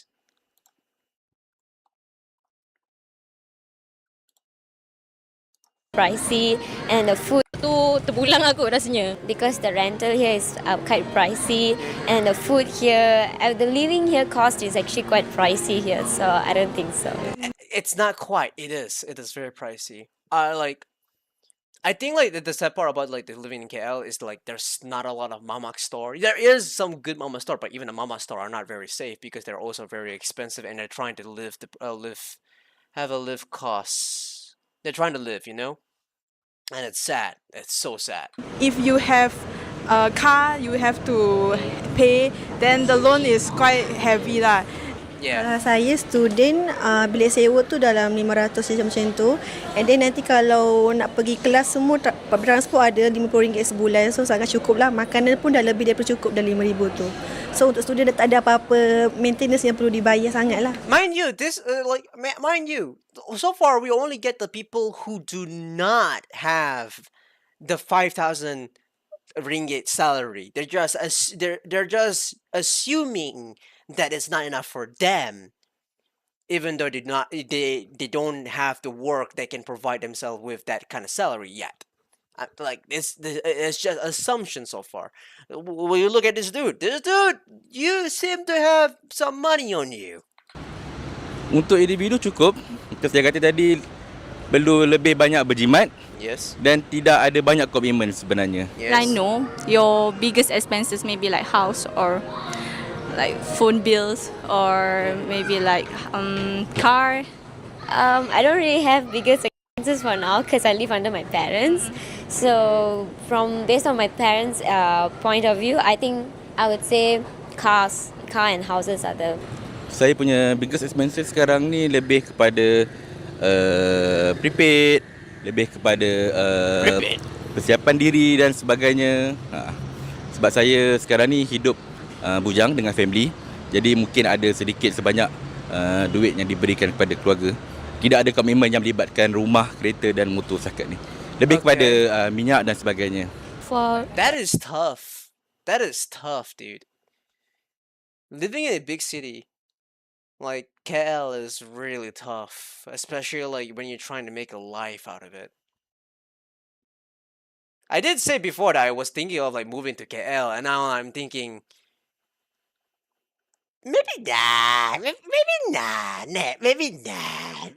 We should never go to KL. Let's not move to KL, guys. You know, that's just not there. You know, like the cost of living is very much a lot over there. I thought I was actually smart enough to actually at least be conservative with like what I'm paying for, but the problem is that like I don't even know what's my qualification to even get the salary gonna be like.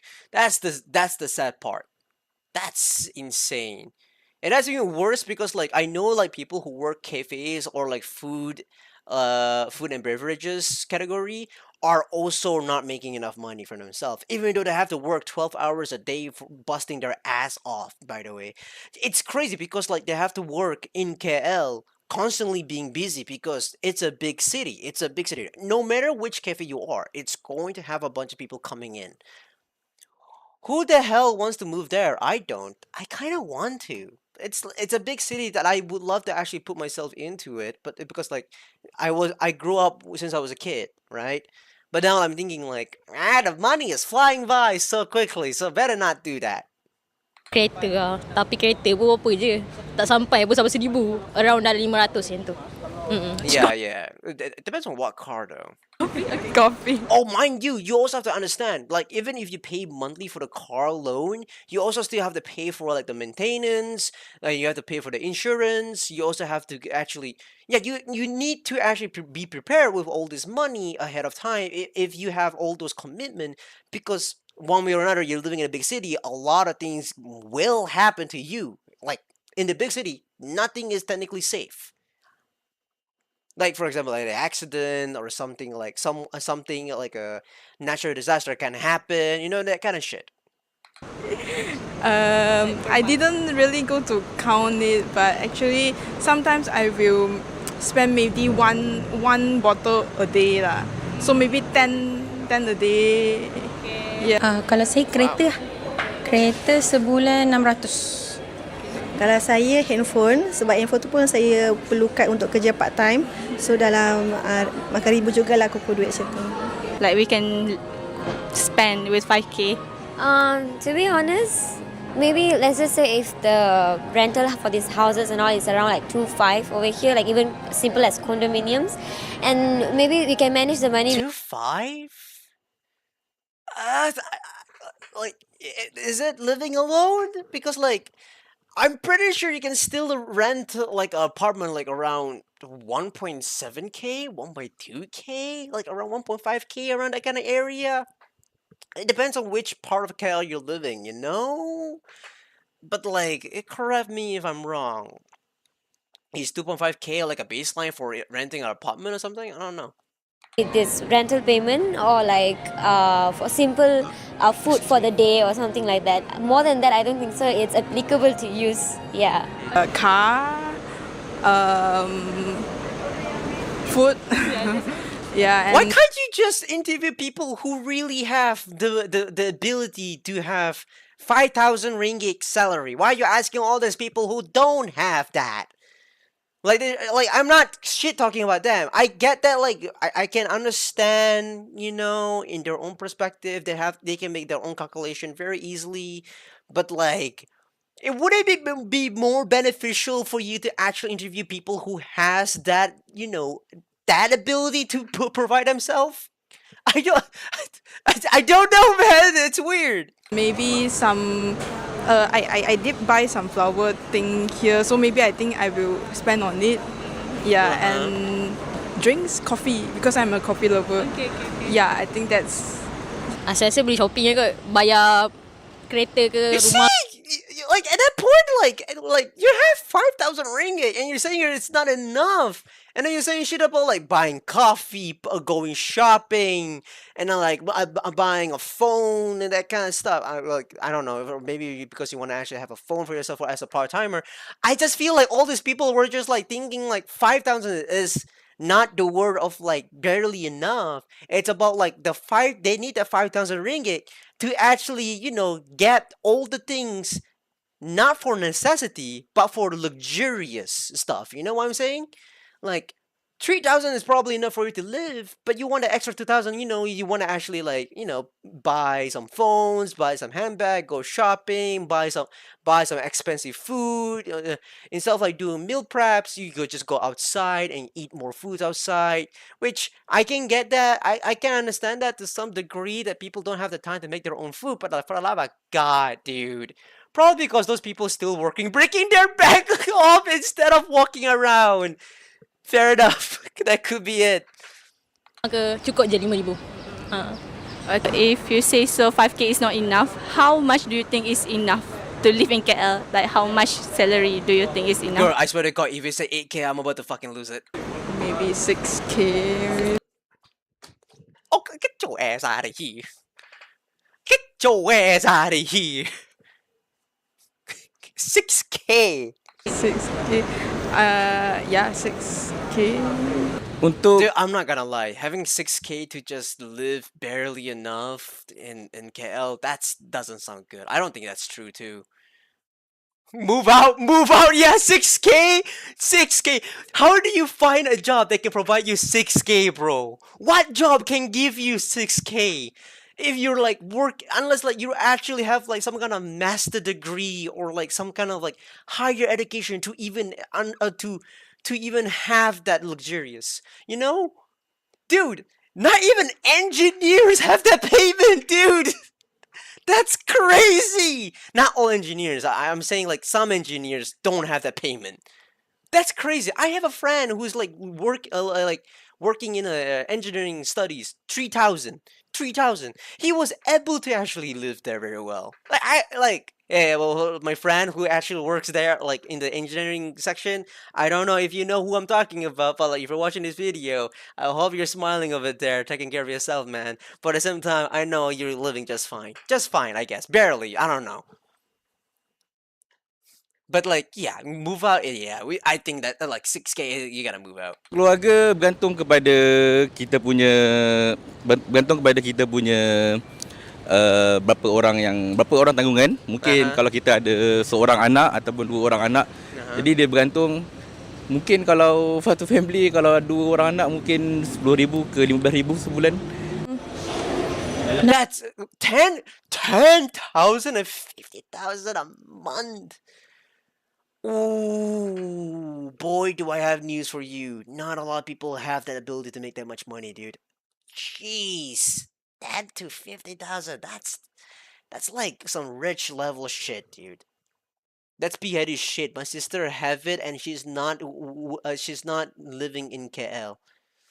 Really? Wait.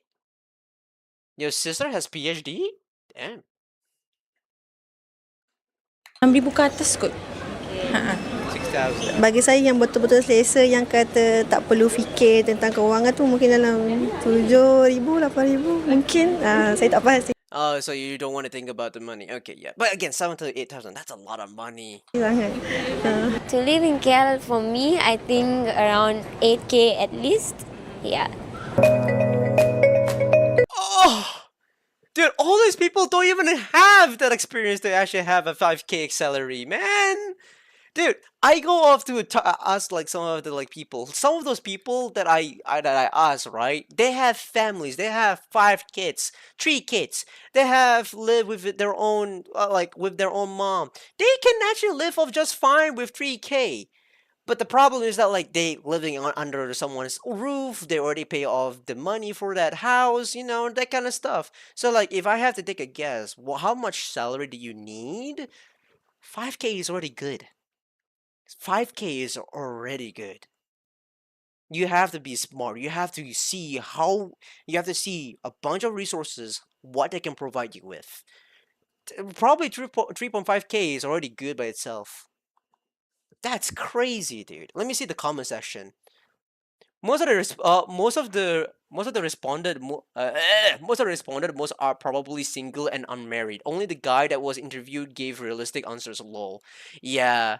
Yeah, the guy who was actually being single, I actually respect the hell out of his own perspective, because like being in a married life does require a lot of money. So for one part of it, I can understand where he's talking about, and he said that like for 5,000 for individually, it's enough. I agree with him. If it goes solo, it will be just enough and meet the needs only. No one's is allowed. For 5K, that's insane though. Maybe 1 to 2K for rent, 1K for car/bike, 1K for makan. 1K for makan? I'm pretty sure you can make like for makan for like 300 ringgit as long as you don't eat outside. Like I can spend 300 ringgit for 1 month, dude.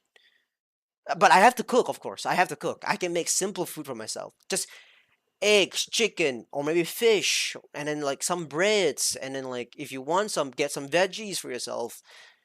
Of course, you can get butter and oil. That's not really too bad, in my opinion. That's not too bad. You all are earning 5K, meanwhile me earning lower than that.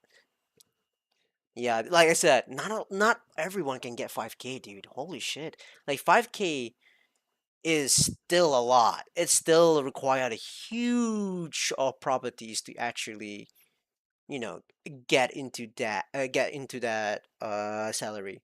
There's another part. There's another part actually. 1 month ago. When was this video released? 2 months ago. Do I want to watch another video? Maybe. What do you guys think, chat? What do you guys think about this video? Like, I don't know. I just feel like it wasn't good enough of a video because I feel like the video was not actually interviewing to the right people. Even if you're working 2 jobs, you're not getting 5K per month. Yeah, exactly. Like, I don't think everyone can actually get 5K. I don't think that 5K is essentially like the biggest number that you need to essentially live in KL. But at the same time, not everyone can get that proper to get that salary, and it depends on how you live. I have an idea. What? It's weird. It's really very weird video.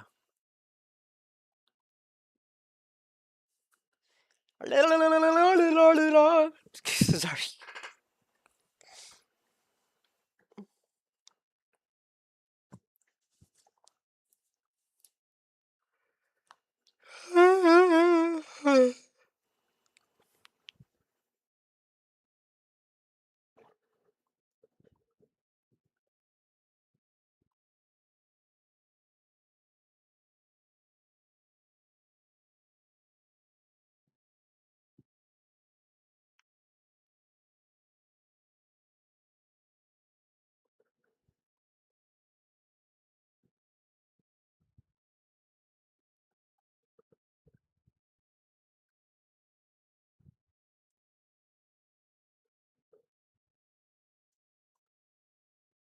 Oh wait, Shay, look at wait. The video creator needs to give us 5K and send us to live in KL for the next video. I would love to do that actually. Oh wait, Shay, look at its shorts. The Nubia Z80. Is this the phone that has a bunch of magnetic attachment? I've heard of this phone. This looks nice. I like red and white. I like the color scheme a lot. Why would you remove the screen protector? Why? Why? Was that necessary?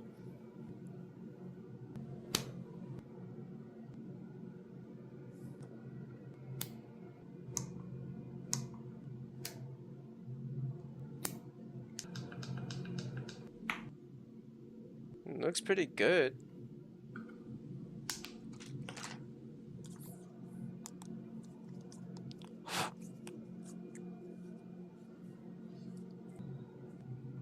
It's not a screen protector? Oh, really? Okay, my bad. It's okay. How much does the phone cost? I was just wondering how much. Am I supposed to actually be high for Nubia? I don't know. I feel like Nubia is just fine. I want to get nothing phone though. Where's Omni Man? Where is he? Jupiter. Me, man. I'll wait until I can buy the Mia 01. Well, up to you, man. Man in 2026. What do you want him to? Well, fucking ask him would be fucking good as well, you little son of a bitch. Fucking ask if you want some cover. He ain't so fucking bad, now is it? What do you want him to do? Give you his umbrella so that you, a complete stranger, is not wet, but he gets to be soaked for bringing his own umbrella? Yeah, that's your own problem, bitch. Like, you didn't bring the umbrella. You were not prepared for this. Cry. Even the other two ladies were just fine. These other two ladies are just fine without having umbrellas. Why are you complaining? And I say, man, in 2026. You know what? I would rather have this umbrella just to bait you. If I give you, I want to bait it and throw it to the fucking rush bush so that we can actually both be wet. What do you want him to do? Give you his umbrella so that you, a You should have give me an umbrella, which I will never return it back. Oh, woman, yeah. Where is the older gentleman? Where is the gentleman? Where did they go? Oh, they're fucking dead because you killed them. That's what happens. Woman 2026, look at this. Chivalry is dead. I will bring 2 to flag. Oh, that's actually a good idea. Dual wielding? Yeah. I saw that girl. I will brought up another umbrella. And just do like this. Yeah, what's up? Yeah, that's a brilliant idea. PlayStation 5 official only on PS5 video. Suck my balls, PlayStation. Ooh, wait, what? This pocket camera can fly? What do you mean you can fly? No!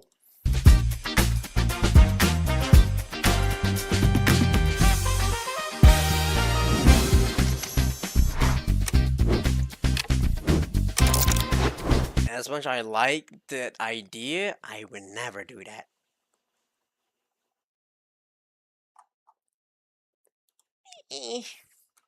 DJI Osmo Pocket. How much is DJI Osmo?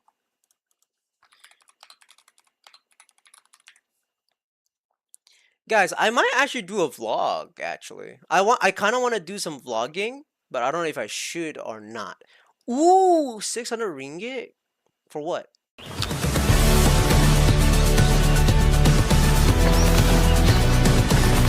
God, that ain't cheap at all. One fart from me can bring that thing down.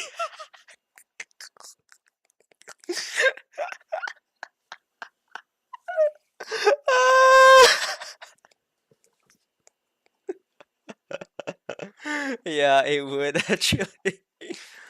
Oh shit. Camera mini.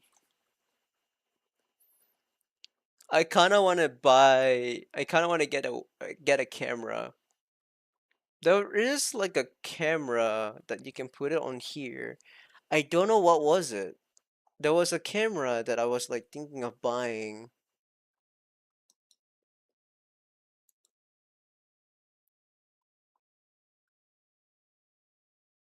This looks cheap, but like, I don't know. Bird be like, oh, new bird, bully him, guys. And then like the camera is gonna have like some kind of like anti-air missile or something coming out from underneath. I'm just saying it could be a possibility.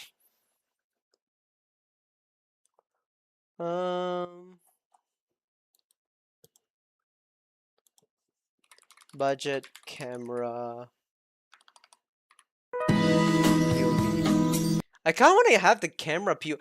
This one, there it is. DJI Osmo Nano. This one.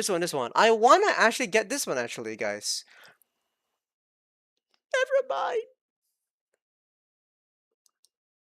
The body cam, yeah. But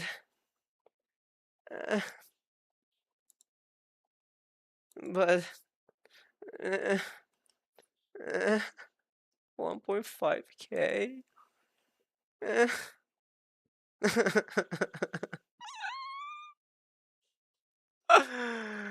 I can't complain. That's so that's such an ass price, dude. I want that, but at the same time, that sucks, dude. I always find it funny when people compare an iPhone to a cheap camera like this. Price point wise, they're wildly different. This camera costs $69, okay? What iPhone do you have? Do you have an iPhone 12? Do you have an iPhone 13, 14? If you have the newest iPhone, the iPhone 15 is coming out, it's gonna be $1,400. Okay, so if you're using an iPhone Pro for $1,500, this camera setup right here costs 69 bucks, plus the lens is a $65 lens. That's $134, okay? So you find me a phone that costs $134 and let me know if that phone takes better images than this $134 setup right here. I always find it funny when people compare. But it's not a camera. Look at this little guy, the new Osmo. I'm not looking for that. Budget action camera.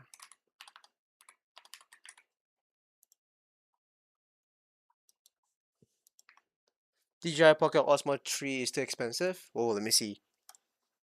Well, this sucks. The DJI Pocket 3 now costs $800. Where just a few months ago, it only cost just over $500. And so now the question is the DJI Pocket 3 worth $800? Or is there a cheaper and potentially a better alternative? Yes and no, but mostly yes. Let me explain. First of all, is the Pocket 3 worth the $800? Honestly, Yes, because it's an all-in-one system for content creation. I mean, think about it. It's a 4K camera with amazing image quality. It's a camera gimbal so that you can film smooth cinematic shots. It tracks and follows you. It films horizontal and vertical video by rotating the screen. You can use it as a webcam with a USB-C cable, and it can natively pair with the DJI Mic 2 and Mic Mini. All of that is incredible for $800. But also, if you plan on making money with the Pocket 3, whether it's filming a wedding or corporate video, or if you're making brand deals, then the Pocket 3 kind of pays itself. I mean, don't get me wrong, it should not cost $800. I felt like the original $519 price point was really fair, but this is the current situation, and in the grand scheme of things, if you do plan on making money with the Pocket 3, then yes, it's definitely worth the $800. There are other alternatives for $800 if you don't want to get the Pocket 3, like if you want a true hybrid camera to make vlogs or to take photos or whatever, then yeah, there are a couple of options out there. For example, you can pick up the new Canon R50V for $649, or for a little bit more at $849, you can get the 14 to 30 millimeter kit lens, or for $698, you can get the original Sony ZV-E10, or for $100 more, you can also get the 16 to 50 millimeter kit lens, or you can pick up the original Sony ZV-1 for $748, or you can get the Sony ZV-1F for $498. So all these cameras are pretty decent alternatives, but honestly, they're all not as versatile as the DJI Pocket 3. However, there is one camera, in my opinion, that's almost as versatile as the Pocket 3, and that's the DJI Action 5 Pro. So lately, I've been vlogging with this dual camera setup. Here's my Sony Alpha 1 Mark II and the DJI Action 5 Pro. Look at that. Look at that. Also, I've been using the Action 5 Pro a lot for my vlogs lately, especially when I attach it to my Sony cameras. I kind of treat it like a behind the scenes / POV camera. And the fact that I can get clear audio with the Mic Mini just makes it an obvious choice to film those. Wait, DJI Action? DJI Action... What's the name?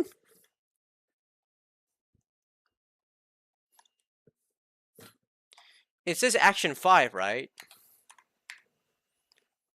Ay, putang ina mo gago sial ka. Labay ako beli je DJI Pocket sial. Ay, ginatang lago. Eh, mahal, baby! If that was the case, I would better just buy a fucking DJI Osmo Nano at that point, dude. The fuck? Vlogs. Now, the beauty with so I actually pulled up DJI mics together. Cheaper than the $800 Pocket 3, and honestly, that's a great, really good looking content. Clear, not really cool, have clean. You're asking to pay more for gimbal.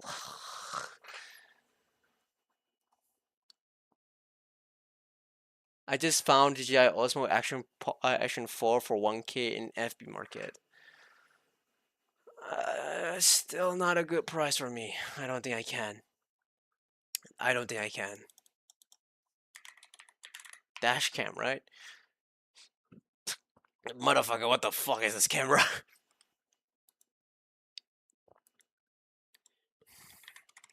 Action camera.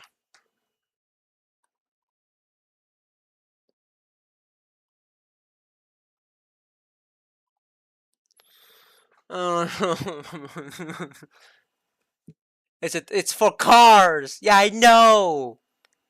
I just figured that one out now. Every season, realistic expectations and a bit of strategy. So let's start. Stick to reputable brands. That means GoPro, DJI, or Insta360. And learn what matters to you. Buying a cheaper, even second-hand camera from a known brand makes perfect sense. These cameras hold their value surprisingly well, and the only real risk is battery health, which is manageable. Compare that to spending $150 on a no-name 4K camera with unrealistic promises. That's where money goes to die. Because here's the reality, many of these cheap action cameras don't shoot real 4K.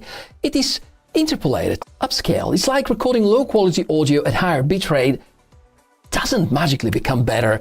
And the bigger issue is the software. If a brand has a solid, well-developed smartphone app, I found DJI Osmo Action 4 for 600 ringgit. But I don't want that as well, because I want to see if there's any other. There's a rand of DJI Osmo Nano. 25 ringgit. That's not bad, but yeah, no.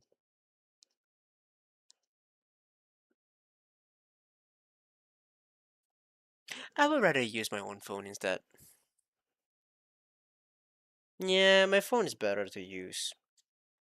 Are that the camera is actually decent. No-name brands usually rely on generic white label apps, and that tells you everything. There actually are a couple of exceptions. There are smaller brands, Acaso and SJ-Cam, which have survived through the years.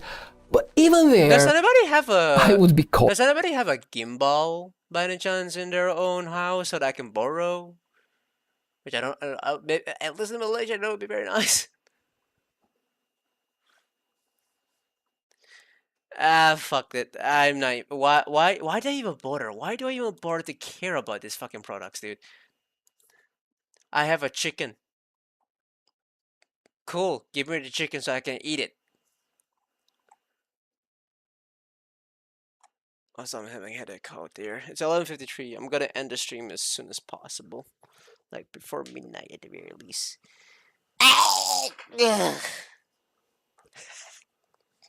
What is wrong with me, dude?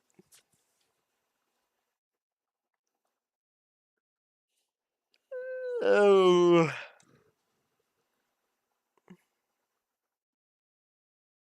DJI Osmo Action 4 is $200 here in Vietnam. A bit secondhand or what?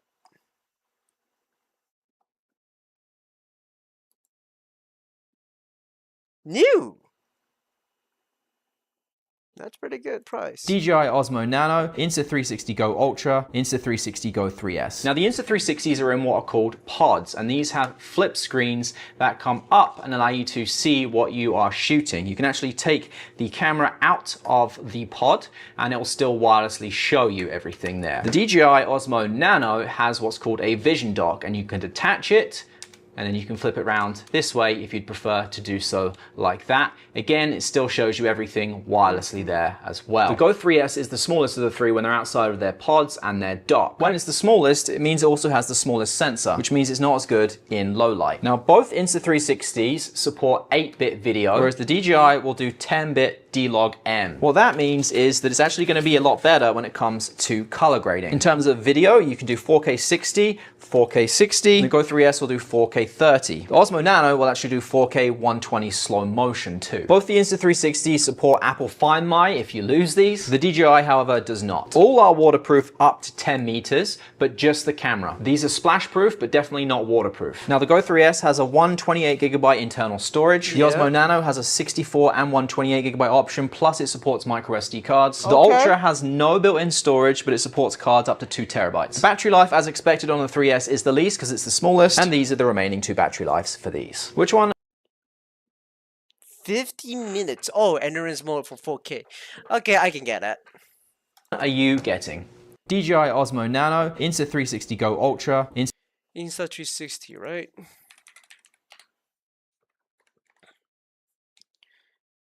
Oh, my head. Holy shit, it's more expensive.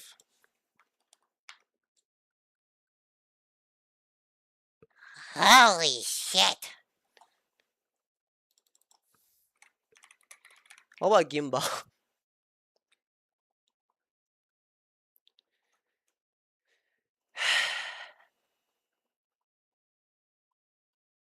You know, I'm just gonna follow what Gore said. If I'm wondering it, then I should. So this is the brand new Redmi Note. Dude, if it went to export, it would just cost the same anyway. I know. 17 Pro Max 5G, the first ever Pro Max to come out of Redmi. Let's take a look at what it can do. Now, first up. Was that fucking necessary?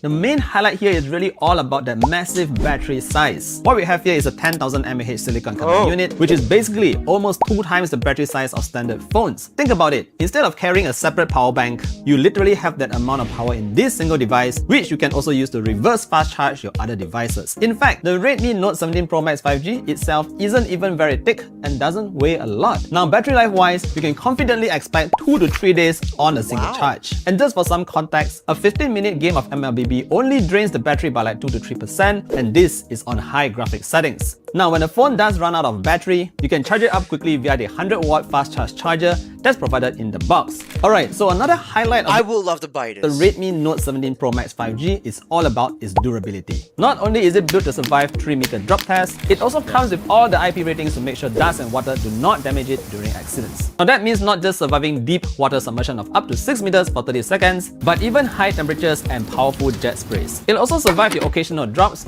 but just make sure you don't drop it on tarred roads. So, as you can see, the Redmi Note 17 Pro Max is meant to be durable not just in terms of its battery, but also its overall protection. If you're looking for a device that's designed to last, the Redmi Note 17 Pro Max 5G is definitely something you might want to check out when it fully launches soon. So this... Not bad. Note 17, is it?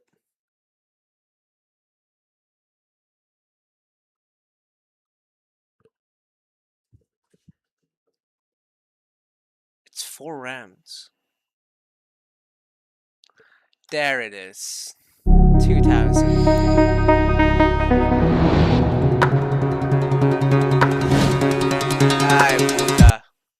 They're gonna show you what's a drop test. Give it to our Vietnamese drop test with a YouTuber. Oh, 3,000 you say? Well, blow me hell. Not interested.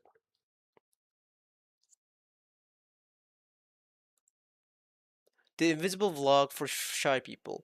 Oh, I wanna actually know this because I do wanna vlog, but I don't know if I wanna buy a gimbal or not.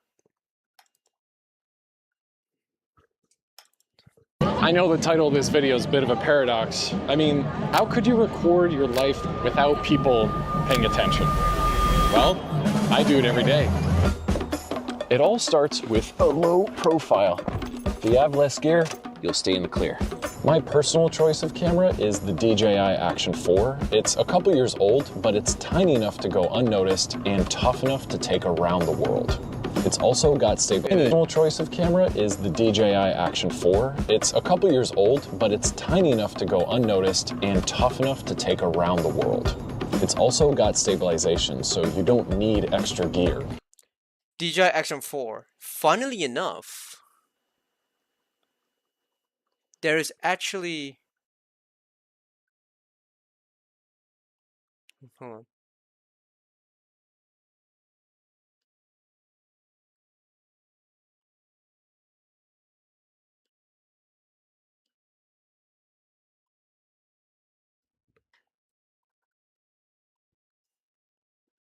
Funnily enough, I saw some DJI.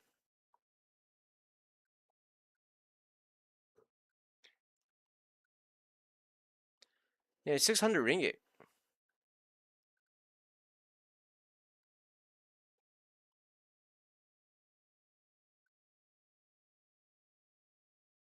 $600.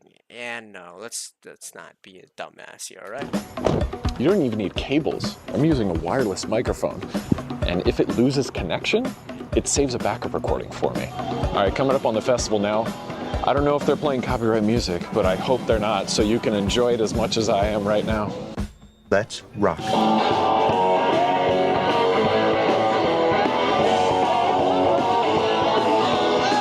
Maybe my favorite thing about buying this sunflower is the business card. They call themselves the Hooker Sisters. Whoa, flying bag. I'm glad the sunflower didn't catch that flying bag. That is not what I'm trying to do. I'm trying to catch sun rays out here. Fill this handcrafted crocheted flower full of warmth and joy before I give it to my girlfriend. Aww. Well. I love. Wait, what are they saying again? Now, this whole setup fits in I'm gonna die alone, I'm just saying. the palm of my hand, but I still use a few tricks to film myself without people noticing. One of the easiest ones is just taking my phone and placing the camera right in front of it. On top of blending in, this also helps keep the camera steady when stabilization is turned off. And I like having the option to record shaky or smooth footage. Like when your country is about to score in the World Cup but can't finish, that chaos of the crowd is captured through camera shakes. Oh, God damn! We lost. Or when you lose that football match and leave the stadium, a smooth camera move captures the melancholy of the moment. Of course, none of that footage matters if the audio is bad. And there are a lot of ways to record your voice while vlogging, but very few of them are invisible. What I like to do is camouflage the microphone into my outfit. And you can do this by choosing clothes with natural folds, like a jacket collar or suspenders on overalls, and then placing the mic in the right spot so that the clip looks like a little pin. And then you can use a Sharpie to black out any logos on that clip. Like that. See? Much better. Now, you might be wondering if the rustling of fabric or jingling of these hooks will be more heard than my voice. So, I'm just gonna run pretending that there's a store closing and that I need to get there before it closes so that you can get an accurate sound of this bumping up and down. And you That is tell a me very impressive if camera, you can what the actually hell? hear anything over my voice or if my voice is completely intact. Wow! And that brings me to my last tip, which is you gotta hide the camera. How do you do that? One trend you can take advantage of is the use of cameras as decor in indoor spaces. Just place yours somewhere it can blend into the background. My camera makes that easier because it's magnetic, and those magnets help me put it in weird places more securely. And in case anyone's wondering, this little lip is not actually thick enough to hold the whole camera. Case in point, if I flip it around, it does not stay. But if I use magnets, it works just fine. Oh! Yeah, bitch! Magnets! Oh! I've also used a wrist mount before that people thought it was a chunky Garmin watch. Ding. I've used my bicycle as a tripod, which no one notices because bikes have all sorts of stuff strapped to them. True. And I've used the oldest trick in the book, handing my camera to someone else. Hey guys, it's my turn. But without a doubt, the best way to document life without distracting from it is to not film every moment.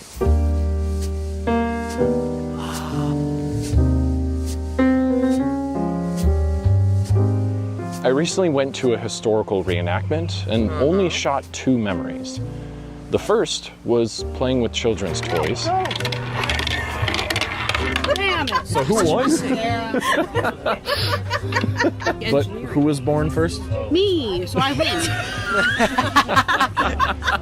And the second was volunteering to dance.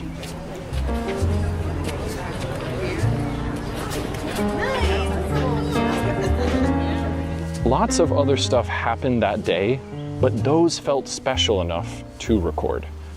I recognized what was important to me and You gotta head out, captured prepare that. for no sleepy midnight? So Okay. no matter how shy you are, all you gotta do is capture what's important to you.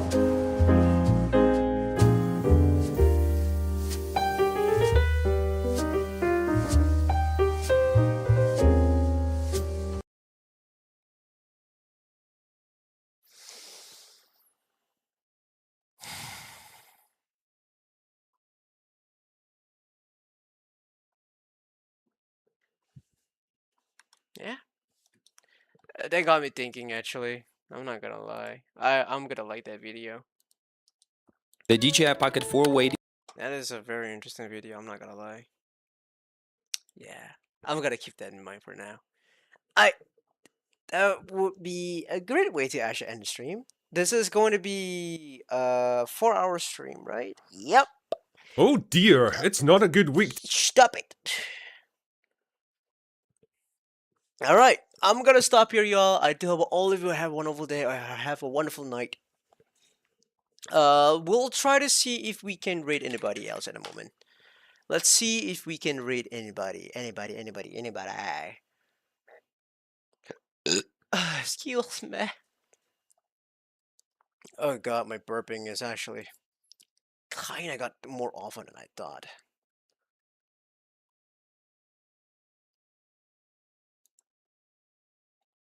What is this? Bye. I always love to see everyone here, and yeah, it's always very comforting and very encouraging. So thank you again for dropping by, just saying hi or just lurking. Makes me happy all the same. So let us raid out, and let me grab this. Oh, he's gonna raid someone! Bloody hell! God bloody damn it! Can't do anything about that now, can I? But this one. Seriously, you're joking. You're just joking. You're a little jokester. I haven't played my robots for a while. Oh, I thought she was with me. I hit. Oh god, we gotta actually raid out someone. Who to raid? Who to raid? Ooh. No. No. If I had health, I probably could have won, but I didn't. Ooh. Who's streaming Mortal Shell 2, buddy? Just cry. You're not allowed to view the stream. Why am I not allowed to view the stream? Why the hell not?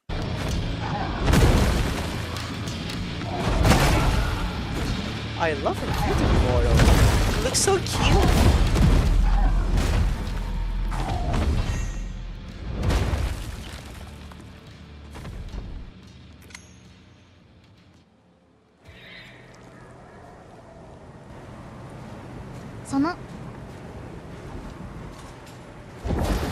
What the hell is that, Bill?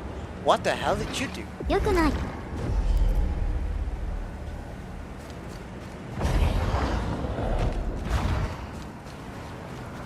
I don't want to actually get spoiled. No, I don't think I should.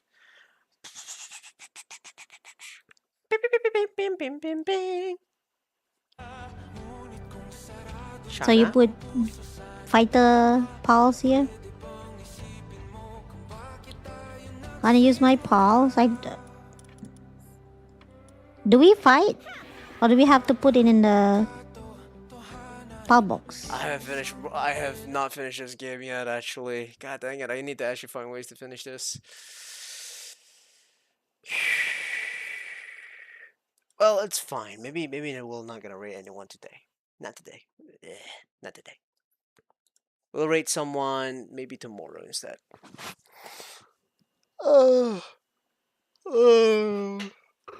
But tomorrow we're gonna do a very long stream. Oh god, tomorrow's gonna be a very long stream. Hopefully it's gonna be a long stream. I do really want to make it happen.